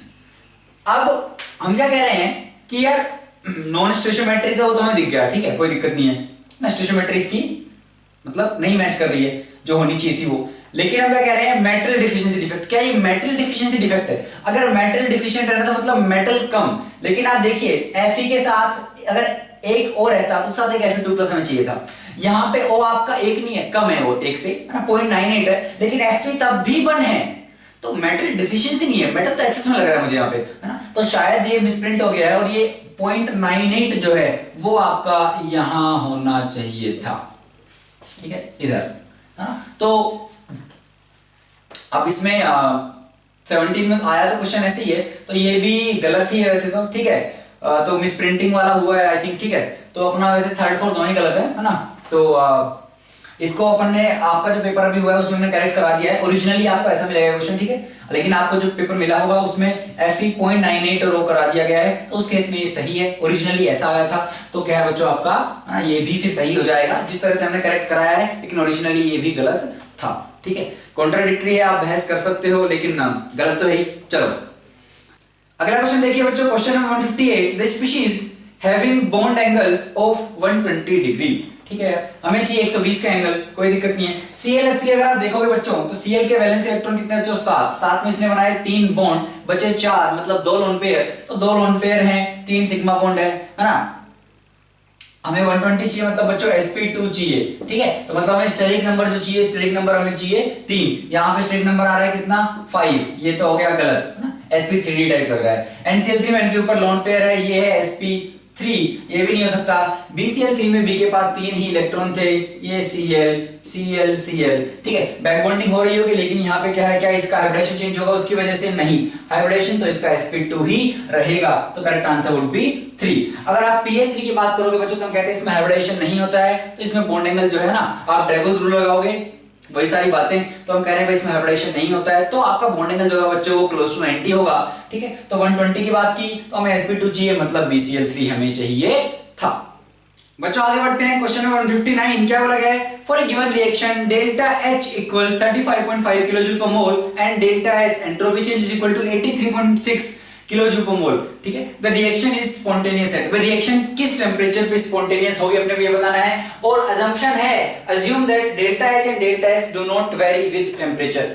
भाई बहुत अच्छी बात है। कैसे करते हैं बच्चों, अपने को रिलेशनशिप पता है कि भाई delta G equals delta H minus T delta S, and if you want that your reaction should be spontaneous then this delta G should be less than 0। ठीक है, if delta G is equal to 0 means the reaction is at equilibrium, if greater than 0 non spontaneous, less than 0 spontaneous. बस तो values रख दीजिए। तो delta H आपको दिया गया है, यहां से क्या आ गया, तो यहां से आ गया delta H should be less then T delta S, means T should be greater then delta H by delta S. ठीक है, दोनों पॉजिटिव है, कोई दिक्कत यहां पे नहीं है। अच्छा, अब हम क्या कह रहे हैं भाई, तो टी आपका आ गया delta H by delta S, तो T should be greater than 35.5, ठीक है, डिवाइडेड बाय क्या आ जाएगा बच्चों आपका 83.6, लेकिन ये किलो जूल है तो इंटू 1000 भी कर लीजिए। ठीक है, थोड़ा क्लटर्ड हो गया लेकिन आप समझ गए, यहाँ पे हमने केवल इंटू 1000 बच्चों किया है। चलो थोड़ा अच्छे से लिख लेते हैं, इंटू 1000। ठीक है, इस एक्सप्रेशन को आप सोल्व करोगे तो आप पाओगे कितना भाई, इसको आप सोल्व करोगे बच्चों तो आप पा जाओगे कितना 424.6। ठीक है, इतना केल्विन। तो बस अब हमें दिख गया ऑप्शन, देखिए भाई 424.6 से बड़ा होना चाहिए, राउंड ऑफ करोगे तो 425 इसको आप मान सकते हो, तो होना हो जाना चाहिए आपका ऑप्शन नंबर 1। अगला देखिए, which of the following is a sink for CO, मतलब कौन सीओ के लिए सिंक है। सिंक मतलब बच्चों जहां पे आपका चीज कोई एब्जॉर्ब हो जाए, ठीक है, जो उस पे जितना फेंको उतना वो उसको एब्जॉर्ब करता रहेगा, उस टाइप का कुछ। ठीक है, तो अब देखिए ऑप्शन पढ़िए आप, the micro organisms present in the soil, oceans, plants and haemoglobin. अब इसमें क्या है, देखो प्लांट्स और ओशन की बात, ओशंस की आप बात करो बच्चों, ओशंस क्या है, CO2 का सिंक है ना, CO2 वगैरह एब्जॉर्ब हो जाती है ना, CO का सिंक वगैरह ओशंस वगैरह बच्चों नहीं है। प्लांट्स भी क्या है बच्चों, CO2 लेके अपना जो है ना फूड प्रिपरेशन वगैरह वो सब करते हैं। हीमोग्लोबिन, हीमोग्लोबिन हम क्या कह सकते हैं कि यार अब हीमोग्लोबिन की कार्बन मोनोऑक्साइड के साथ बाइंड करने की कैपेसिटी काफी अच्छी है। हमें पता है कि उस रिएक्शन का जो वहां से जो कॉम्प्लेक्स बनेगा आपका, जब हीमोग्लोबिन बाइंड करेगा कार्बन मोनोऑक्साइड के साथ, तो जो कॉम्प्लेक्स बनेगा वो काफी स्टेबल है, उसका जो आपका के है इस रिएक्शन का वो काफी ज्यादा है। ठीक है, लेकिन आप एक बात समझिए कि इसका मतलब ये तो नहीं है कि भाई हम CO एब्जॉर्ब करें अपने हीमोग्लोबिन में, मर जाओगे यार, है ना। तो कार्बन मोनोऑक्साइड बच्चों क्या है ना, फिर वो भाई अपना O2 वगैरह ट्रांसपोर्ट नहीं कर पाएगा, तो आप वैसे ही मर जाओगे। तो हम सिंक नहीं है, हीमोग्लोबिन का CO के साथ अच्छा कॉम्प्लेक्स बन रहा है, but our haemoglobin is not a sink for CO। ठीक है, तो क्या हो जाएगा बच्चों इसका आंसर, फिर तो एक ही बचता है बच्चों, micro organisms present in the soil, और यही हमारा करेक्ट आंसर बच्चों इसमें होगा ऑप्शन नंबर 1। ठीक है, moving on to the next one, if molarity of a dilute solution is doubled, ठीक है, तो molarity is doubled, so your M2 is equal to 2M1, then the value of molar depression constant Kf would be, okay. ठीक है, अगर आपको formula याद हो बच्चों Kf का, तो वो होता है RT0F का square into molecular weight of solvent divided by 1000 into delta H of क्या हो जाएगा बच्चों आपका यहाँ पे फ्यूजन।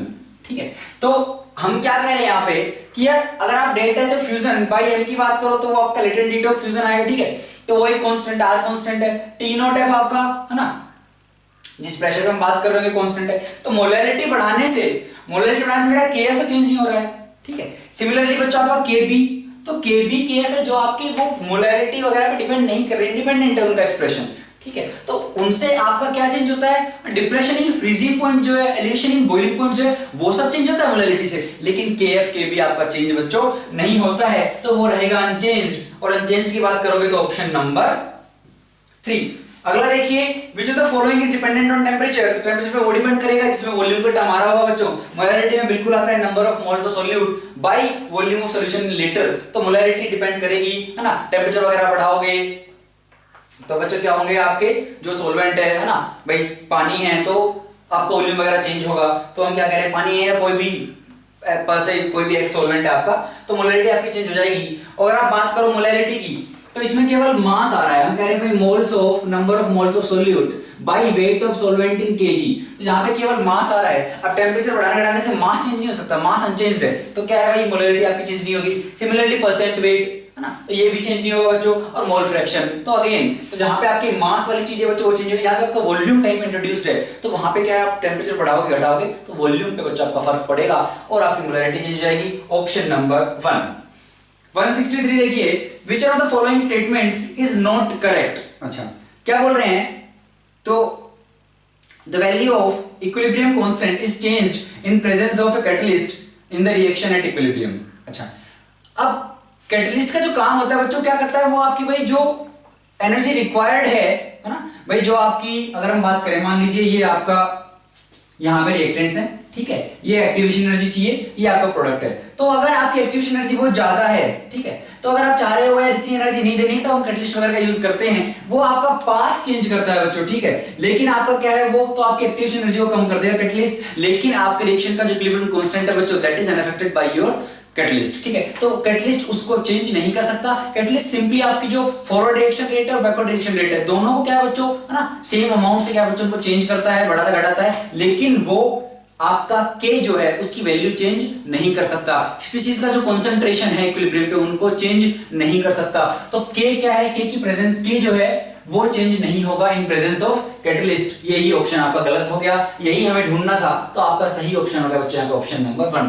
बाकी पढ़िए, enzymes catalyse mainly biochemical reactions, आप बायो वाले हो, आपको बेटर पता होगा, ठीक है। तो ये स्टेटमेंट तो बच्चों सही है, एंजाइम्स अपने क्या है, बायोकेमिकल रिएक्शंस को कैटलाइज करते हैं, है ना। कोएंजाइम्स जो है वो एंजाइम्स की मदद करते हैं, तो कोएंजाइम्स इंक्रीज कैटालिटिक रिएक्टिविटी और एक्टिविटी ऑफ एंजाइम, तो ये सही बात है, एंजाइम को और मोर एफिशिएंट बनाते हैं कौन बच्चे, अपने coenzymes. Option number 4, the catalyst do not participate in reaction, सही बात है भाई। कैटलिस्ट क्या है, जितना कैटलिस्ट आपने दिया वो रिएक्शन को आपका क्या बच्चों फास्ट करवा देगा, जल्दी इक्विलिब्रियम अटेन करवा देगा, लेकिन वो जितना था वो उतना ही निकलेगा, जितना खर्च हुआ है उतना ही बन जाएगा।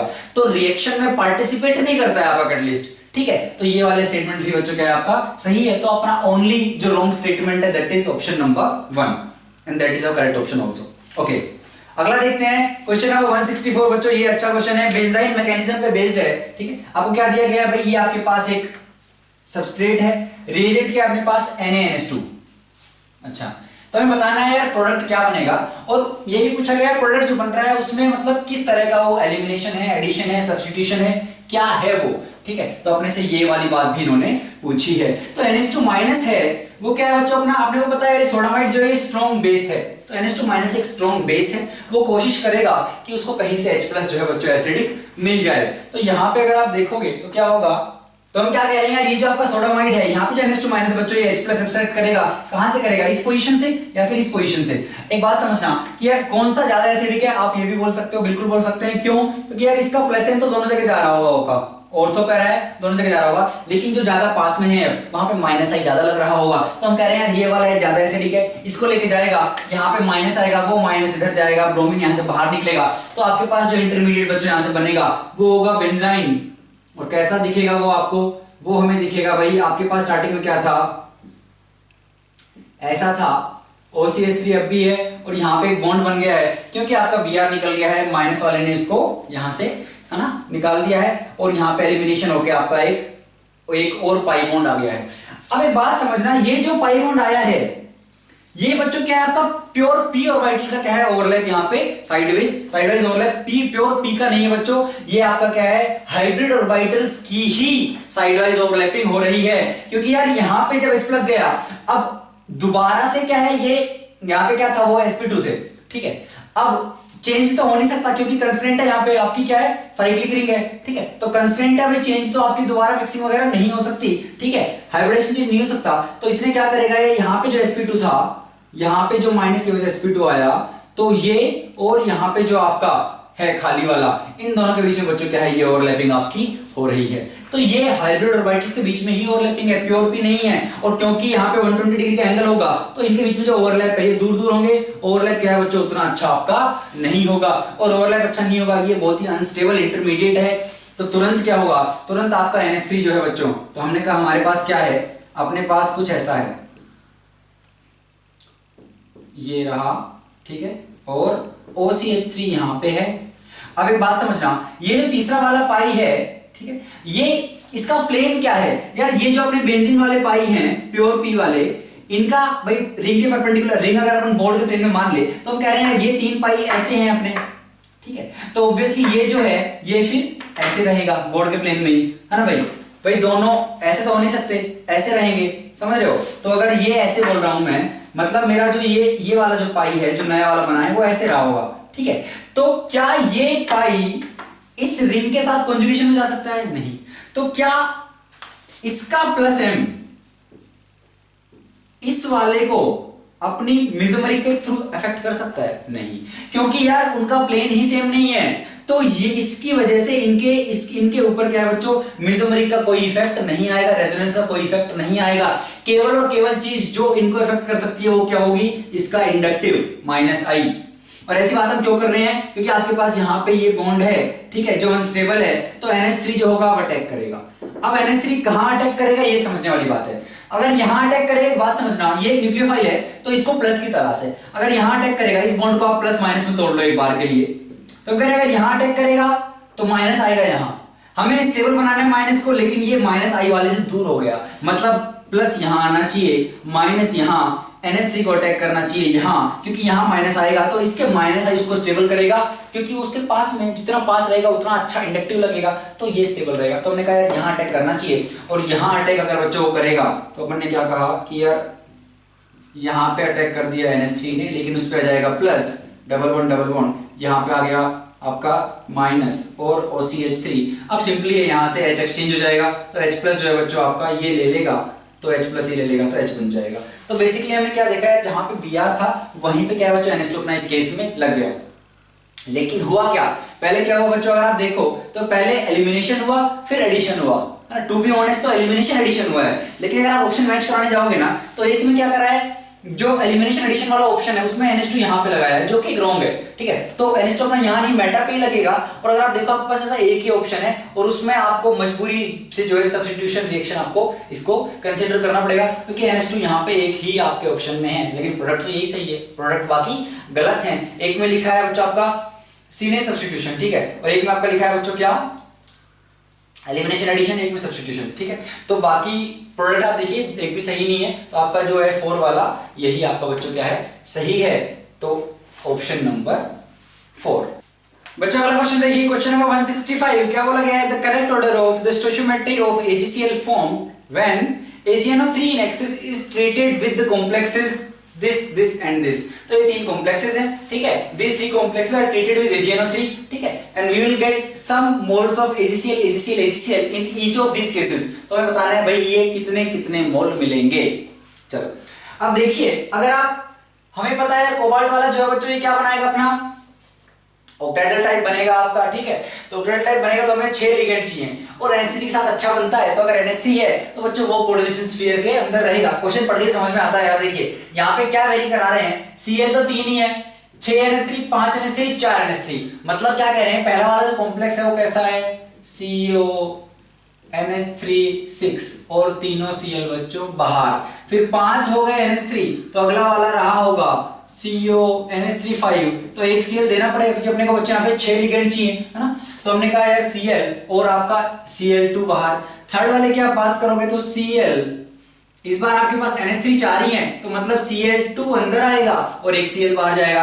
अब सिंपल सी बात अपने को पता है यार क्या है, जो कोऑर्डिनेशन स्फीयर के अंदर है बच्चों वो आयोनाइज नहीं होगा, जो इसके बाहर है, मतलब ये Cl3 होंगे और ये पूरी एक एंटिटी रहेगी, फिर ये Cl2 होंगे ये पूरी एक रहेगी, ये Cl होगा ये पूरी एक रहेगी। तो यहां से Ag इसके साथ रिएक्शन करेगा तो Ag को 3 Cl मिलेंगे, तो ये हो जाएगा कितना 3, यहां से कितने मिलेंगे 2 Cl, तो ये हो जाएगा कितना 2, और Z को मिलेगा केवल 1 Cl, ये रहा, तो ये हो जाएगा 1। तो 3 AgCl, 2 AgCl, 1 AgCl, option number 2,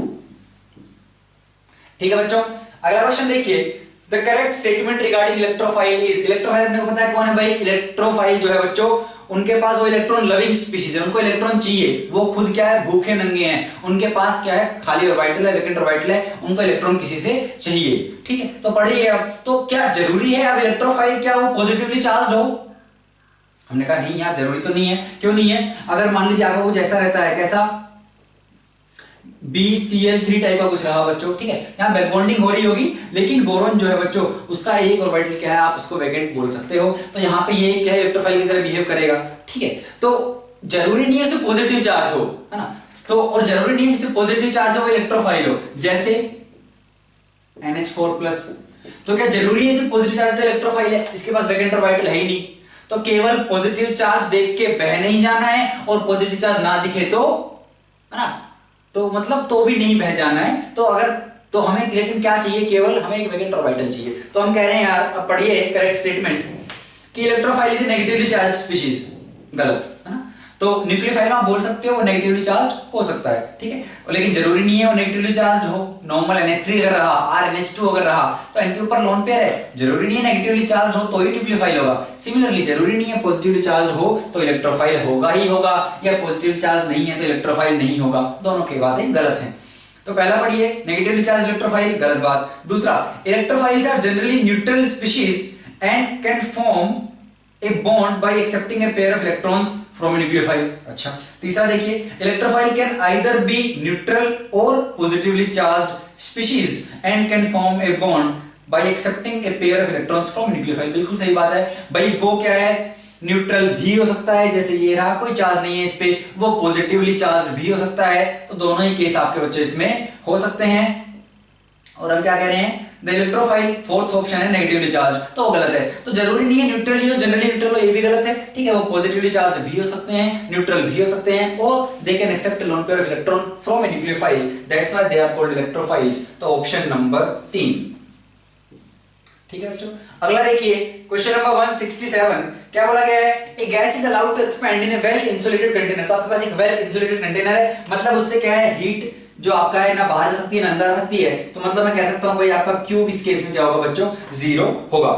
against a constant external pressure of 2.5, volume इतना इनिशियल था, इतना फाइनल हो गया, हमें बताना है भाई आपकी इंटरनल एनर्जी में कितना चेंज आएगा। लगाइए first law, del U equals Q plus W, Q हो गया 0, तो del U would be simply equal to W, तो वर्क डन निकाल लेते हैं अपन।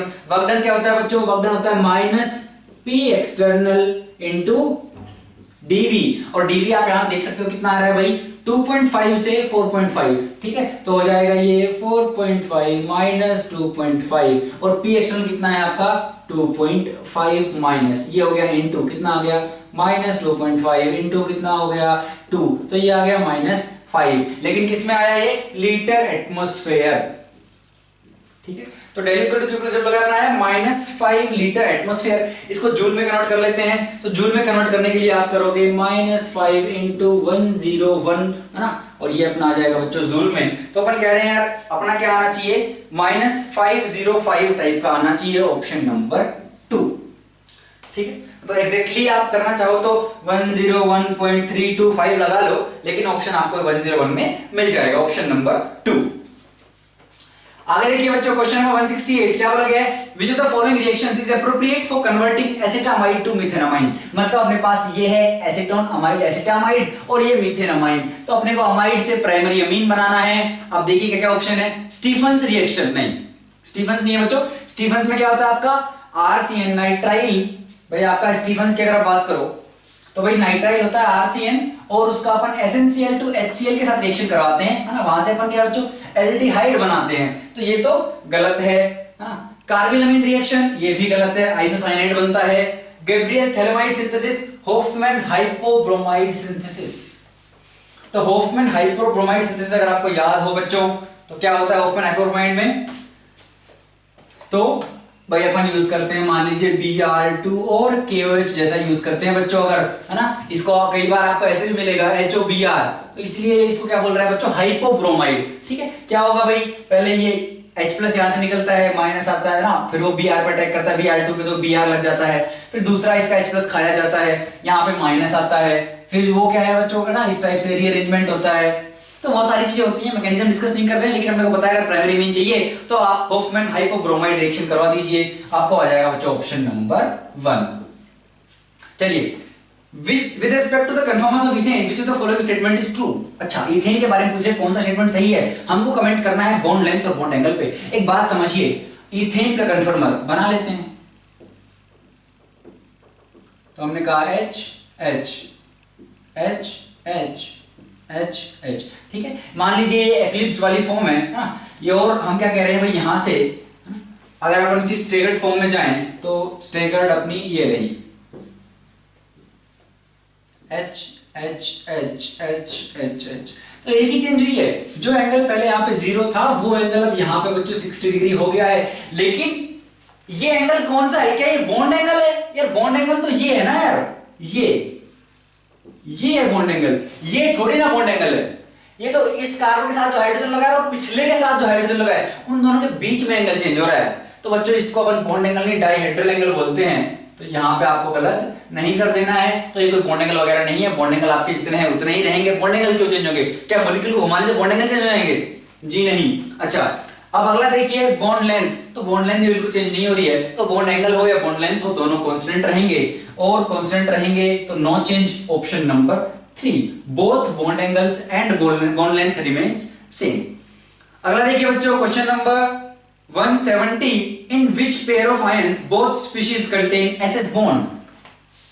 किन में है? दोनों स्पीशीज में एसएस बॉन्ड होना चाहिए। बहुत सही, कोई दिक्कत नहीं है बच्चों, फटाफट कर लेंगे। क्या क्या है देखिए, पहला अगर आप बनाओगे S2O6 2- कैसे बनेगा भाई? SSO6 2-, ये रहा, ठीक है ना? इसमें तो है S2O3 2-, S2O3 2- कैसा होता है बच्चों? ऐसा S2O3 2-, तो 2 2 4 2 6, ये रहा आपका S2O3 2-। तो हम कह रहे हैं इन दोनों में एसएस बॉन्ड है, तो आपका यही सही आंसर होगा। अगर आप बाकी ऑप्शन देखना चाहो तो S2O7 2-, O7 में बच्चों आपको ऐसा करना पड़ेगा भाई, S2O6 तो ही एक O एक्स्ट्रा आ गया, ऐसा हो जाएगा, तो वो गलत हो जाएगा ना। S2O8 अगर आप देखना चाहो तो उसमें क्या होगा? S2O8 में फिर एक और O एक्स्ट्रा आ जाएगा, और ये रहा, ठीक है। नेक्स्ट S4O6, S4O6 2- में क्या होगा? यहां पे O हटा के S लगा दीजिए, ठीक है। तो इसमें SS है लेकिन O7 में एक बीच में O आ जाएगा, तो ये भी गलत हो गया, और यहाँ पे भी O7 है तो ये भी गलत हो गया। तो option number 1 is the correct option for this particular question. Okay, आगे बढ़ते हैं बच्चों 171, it is because of inability of NS2 electrons, ठीक है, of the valence shell to participate in bonding that। तो अपने को बताया ना यार, जो Pb+4 है, Sn+4+2 है, इनमें से कौन ऑक्सीडाइजिंग और रिड्यूसिंग नेचर शो करता है? क्यों?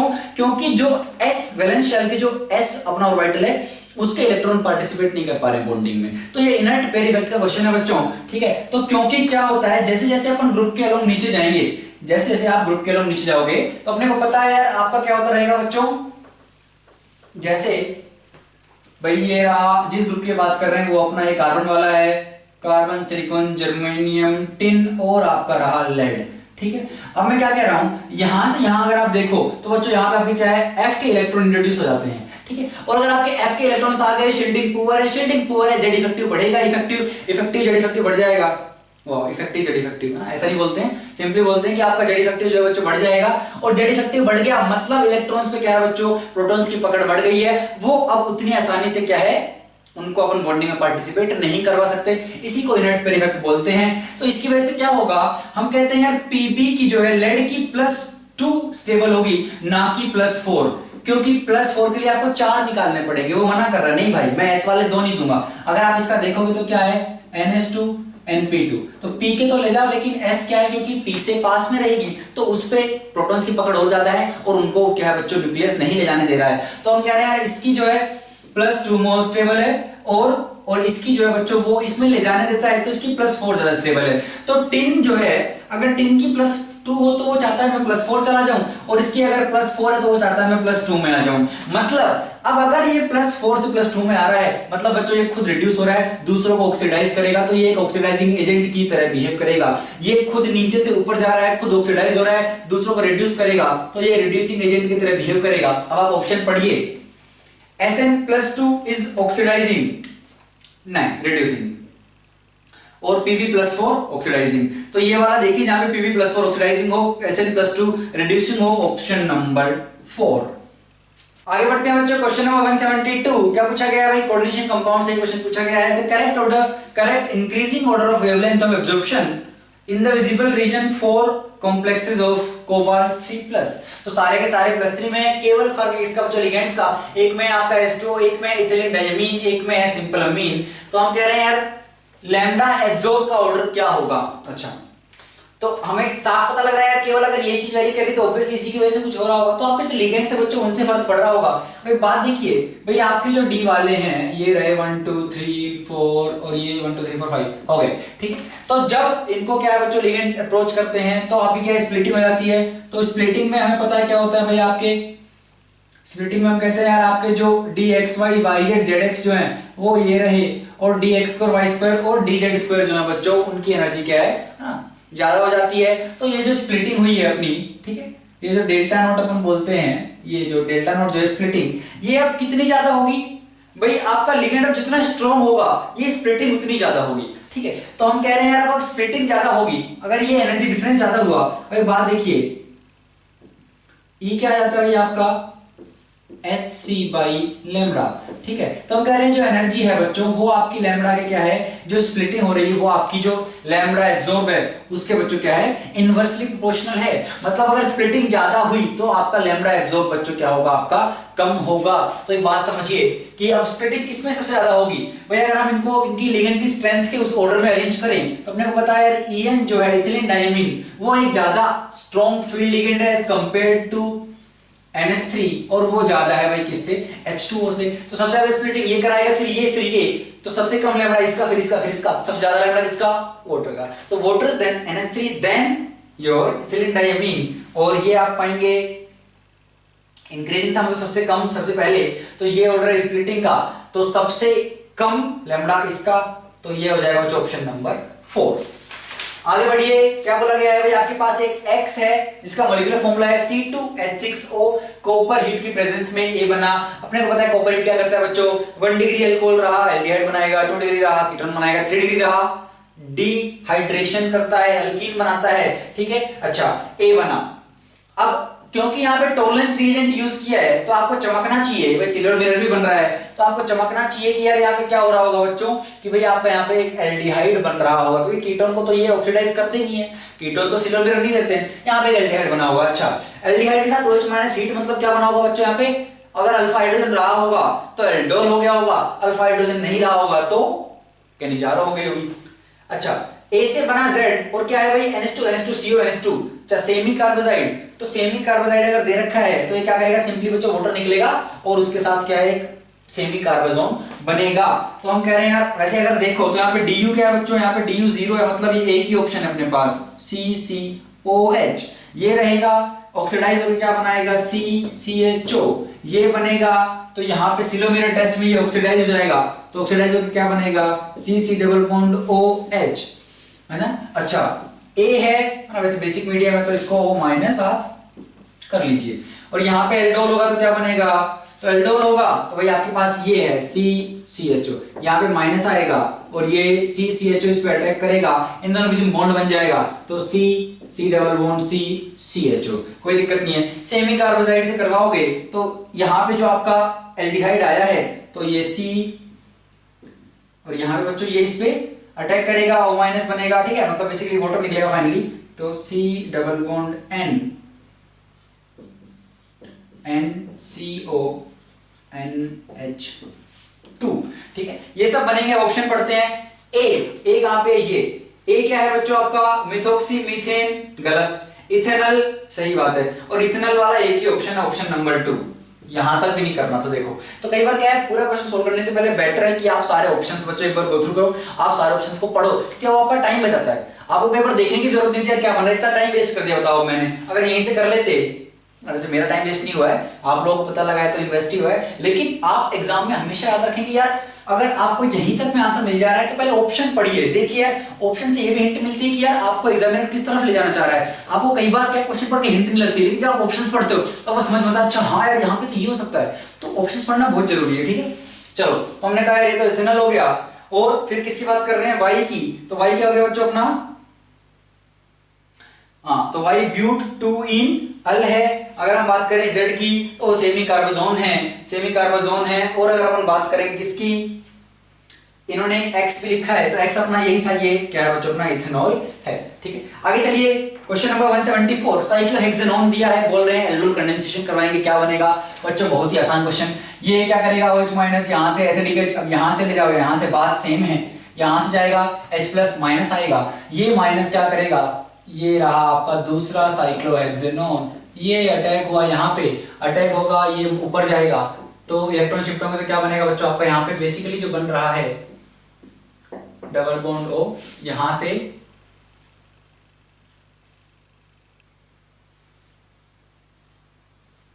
ठीक है, और यहां पे आया बच्चों OH, हीट करोगे डबल बॉन्ड बन जाएगा, कहां कहां बनेगा, यहां, क्यों, कॉन्जुगेशन में जाएगा। तो हम कह रहे हैं ये कुछ बनना चाहिए, देखो यार ये कहां मिलेगा, ये मिल गया बच्चों आपको ऑप्शन नंबर 1 में, वही सही आंसर है। Moving forward to the question number 175, which of the following pairs of species, ठीक है, have the same bond order. अच्छा, इनमें बॉन्ड ऑर्डर किनका सेम है? जब भी ऐसा क्वेश्चन आए ना, अगेन जब भी ऐसा क्वेश्चन आए सबसे पहले क्या गिन लो? नंबर ऑफ इलेक्ट्रॉन गिन लो, कि इलेक्ट्रॉन के अगर नंबर सेम हो गए तो भैया बॉन्ड ऑर्डर सेम होगा ही होगा। तो हम कह रहे हैं अगर हम देखें तो भाई 16 यहाँ पे 8 7 15 से हो गया 14, ये कितना था भाई 7 और 7 हो गया तो ये हो गया 14, और ये 6 8 ये 14, ठीक है, यहाँ पे 14 8 6 17 हो गया, ये कितना हो गया 17, और ये कितना हो गया भाई 14, और ये कितना हो गया भाई 15। ये लो, ये मिल गया आंसर। देखो अब कुछ करना ही नहीं पड़ा, वरना हो सकता है कुछ लोग इसको पढ़ते लिखने लग जाते हैं, sigma 1s2 sigma anti bonding 1s2, नहीं है जरूरत यार। तो पहले क्वेश्चन पढ़ो, ऑप्शंस देखो, ऑप्शंस को पहले जरूर देखना बहुत जरूरी है। अब क्योंकि आपको बाकी भी समझाने हैं तो हम ऑर्डर लिख लेते हैं। तो सिग्मा 1s, ठीक है, sigma anti bonding 1s, sigma 2s, sigma anti bonding 2s, ठीक है। ग्रेटर देन 14 वालों के लिए लिख लेते हैं। तो हम कह रहे हैं ग्रेटर देन 14 के लिए लिखोगे तो क्या आएगा, सिग्मा 2pz, फिर पाई 2px, पाई 2py, ठीक है, फिर क्या जाएगा बच्चों, पाई एंटी बॉन्डिंग 2px, पाई एंटी बॉन्डिंग 2py, और फिर सिग्मा एंटी बॉन्डिंग 2pz, ठीक है। हम कह रहे हैं 16 14, देखो यार 14 आपके कहां तक आते हैं यार, देखो यार यहां तक आते हैं 8, है ना, 8 यहां तक नहीं, यहां तक आते हैं 8, ठीक है। उसके बाद आपके 6 बचे, वो 6 यहां तक आएंगे, और ये एंटी बॉन्डिंग बॉन्डिंग 8 तक कैंसिल हो जाते हैं, क्योंकि bonding anti bonding bonding anti bonding cancel हो गए, बचे फिर 6 इलेक्ट्रॉन बॉन्डिंग वाले। तो इसका बॉन्ड ऑर्डर हो जाएगा कितना भाई, 14 वाले का 3, और ये 16 है तो 14 के बाद 2 तो एंटी बॉन्डिंग में जाएंगे, तो 2 एंटी बॉन्डिंग वाले बॉन्डिंग में से घटेंगे, बाई 2 होगा फॉर बॉन्ड ऑर्डर, तो कितना हो जाएगा 6 - 2/2, and you will get simply 2। तो इनका तो सेम नहीं है, 14 14 है तो अभी देखो 14 वाले का बॉन्ड ऑर्डर 3, तो इनका तो सेम हो गया, ऑब्वियस सी बात है, आंसर भी 2 हो जाएगा। यहाँ पे 14 17, ठीक है, 14 का हमने देखा भाई 3, और 14 के बाद तो एंटी बॉन्डिंग में जाएंगे तो बॉन्ड ऑर्डर कम ही होगा, ये गलत है। 14 के बाद 15 में जाएगा तो बच्चों कितना जाएगा आपका 2.5, तो वो भी गलत है। तो कौन सा हो जाएगा करेक्ट आंसर, ऑप्शन नंबर 2। अगला देखिए, extraction of gold and silver involves leaching with cyanide ion, the silver is later recovered by, ठीक है। तो भाई क्या करते हैं, अपने को लीचिंग अगर आपको याद हो बच्चों, तो पहले क्या है भाई, आपका जो सिल्वर है वो साइनाइड के साथ कॉम्प्लेक्स बनाता है, और फिर अपन क्या है एक मेटल ऐसा यूज करते हैं कि जिसकी साइनाइड के साथ बहुत अच्छी टेंडेंसी है, तो वहां से आपको गोल्ड मिल जाता है, गोल्ड या सिल्वर जो भी था, और प्लस वो मेटल जो आपने यूज किया वो साइनाइड के साथ कॉम्प्लेक्स बच्चों आपका बना लेगा, ठीक है। जैसे मान लीजिए हम बात कर रहे हैं Ag2s की, ठीक है, तो हमने क्या किया, ये साइनाइड यूज किया, हमने कहा हम इसमें O2 भी यूज करेंगे, ठीक है। अच्छा, और तो यहां से आपको जो बनता है बच्चों क्या बनेगा, Ag का कॉम्प्लेक्स बनता है, अगर आपको याद हो AgCN2 माइनस बनता है, फिर हम यूज करते हैं जिंक, तो जिंक की साइनाइड के साथ कॉम्प्लेक्स बनाने की टेंडेंसी और ज्यादा है, तो ZnCN4 माइनस बन जाता है, और Ag हो जाता है रिड्यूस। तो Ag बच्चों यहाँ से +1 से चला गया 0 में, तो Ag में मिल गया, हमने कौन सा मेटल यूज किया, हमने जिंक यूज किया, तो क्या हमने डिस्टिलेशन किया, क्या जोन रिफाइनिंग की। जोन रिफाइनिंग बच्चों जो सेमीकंडक्टर अपने को अल्ट्रा प्योर चाहिए होते हैं, और रिंग हीटर वो सब होता है, ठीक है। तो हमने कहा डिस्प्लेसमेंट विद जिंक, तो यहां से Ag को जिंक ने डिस्प्लेस किया, तो ये ऑप्शन सही है, option number 3 would be the correct answer for question number 176, ठीक है। चलिए बच्चों अगला क्वेश्चन देखिए, क्वेश्चन नंबर 177, क्या बोला गया है, ए 20 लीटर कंटेनर एट 400 केल्विन, तो शॉर्ट में लिखते हैं ना, वैसे तो 4 लाइन क्वेश्चन है। तो भाई आपके पास एक केमिकल रिएक्शन हो रही है स्ट्रोंशियम कार्बोनेट के SrCO3 इक्विलिब्रियम में SrO और CO2 के साथ। इस रिएक्शन का जो Kp है वो 1.6 है। ध्यान देने की बात, यहाँ पे गैसेस प्रोडक्ट केवल CO2 है, बाकी सब सॉलिड है। सॉलिड्स का वॉल्यूम नेगलेक्ट करने के लिए बोला गया है, और बोल रहे हैं स्टार्टिंग में वो जो अपना कंटेनर है उसका वॉल्यूम बच्चों 20 लीटर है, टेम्परेचर 400 है जो कि कांस्टेंट है, और इनिशियल प्रेशर बच्चों कितना है 0.4 एटमॉस्फेयर है। और बोल रहे हैं भाई जब partial pressure of CO2 maximum होगा तब जो है बच्चों आपका मैक्सिमम वॉल्यूम ऑफ कंटेनर क्या रह सकता है। देखो यार, अगर आप बहुत सोचने लगोगे तो मतलब इसमें इतना सोचने लायक है नहीं, सिंपल क्वेश्चन है बच्चों, कैसे करेंगे। देखो यार, एक चीज हमने देखी कि यार इस इक्विलिब्रियम की रिएक्शन हो रही है, इसमें केवल गैसेस प्रोडक्ट क्या है CO2 है, और अगर आप Kp का एक्सप्रेशन लिखोगे तो पार्शियल प्रेशर किसका आएगा, CO2 का। पार्शियल प्रेशर CO2 अकेले है उसमें, मतलब CO2 का प्रेशर, तो हम कह रहे हैं यार Kp मतलब ये, और जब रिएक्शन इक्विलिब्रियम में हो मतलब कितना हो जाए प्रेशर CO2 कितना हो जाए बच्चों 1.6 हो जाए। अच्छा तो सिंपल सा क्वेश्चन ज्यादा नहीं सोचना है। और अगर हम देखें तो आइडियल की इक्वेशन बच्चों अपनी क्या है PV इक्वल टू nRT। और हम क्या कह रहे हैं भाई, अब देखिए तो अब क्या कर रहे हैं हम, मतलब वॉल्यूम क्या है उसका, ऐसे हम पिस्टन को नीचे मूव करा रहे हैं और हम उसका वॉल्यूम डिक्रीज कर रहे हैं। तो ऑब्वियसली जब CO2 है बच्चों उसका पार्शियल प्रेशर बढ़ेगा, और कितना बढ़ सकता है बच्चों उसका, कहां तक पहुंचेगा, जब ये इक्विलिब्रियम पे आएगी तब पूछ रहे हैं। तो 1.6 तो हम कह रहे हैं यार यहाँ पे आपके मोल्स कांस्टेंट रहेंगे, तो अपन कह रहे हैं भाई क्या हो जाए अपना कि P1V1 by T1 equal to P2V2 by T2, ये तो कांस्टेंट है। तो P1V1 तो यहां से V2 कितना आ गया P1V1 बाई P2, P1 था 0.4, V1 था 20, ये हो गया 1.6, ये गया 4 टाइम्स, ये गया 5 टाइम्स, तो 5 लीटर। तो वॉल्यूम जो रह जाएगा उसका बच्चों 5 लीटर रह जाएगा, तब वो इक्विलिब्रियम मेंटेन करेगा और इसका पार्शियल प्रेशर 1.6 वहां पे पहुंच जाएगा। चलिए अगला क्वेश्चन देखिए बच्चों, क्वेश्चन नंबर 178, कोऑर्डिनेशन कंपाउंड क्या पूछा है, pick out the correct statement with respect to MnCN6 3-। तो अगर आप देखें यहाँ पे मैग्नीज जो है वो +3 में है, मैग्नीज जो है +3 में है। अगर हम इसका इलेक्ट्रॉनिक कॉन्फ़िगरेशन लिखें, ग्राउंड स्टेट में लिखोगे तो हम कहेंगे 3d5 4s2 +3 करोगे मतलब बच्चों हो गया 3d4, और 3d4 का मतलब क्या हो गया, अब Cn तो स्ट्रॉन्ग फील्ड लिगेंड है भाई, तो 1 2 3 4 5, ठीक है।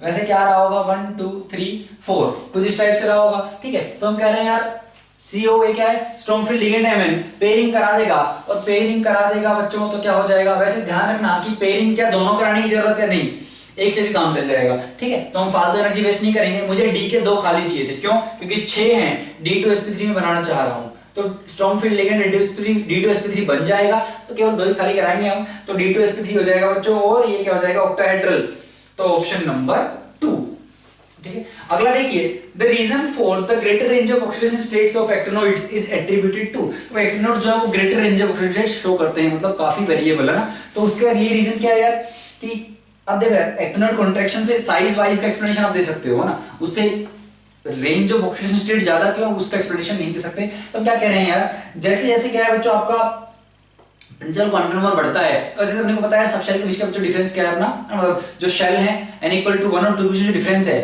फिर उससे डिफरेंस कम हो जाता है 2 और 3 के बीच में, 3 और 4, तो आपका प्रिंसिपल क्वांटम नंबर का डिफरेंस क्या घटता रहता है। सिमिलरली आपका जो है बच्चों ये सब शेल का डिफरेंस भी घटता रहता है, तो एनर्जी जो है बच्चों सिमिलर होने लगती है आपकी।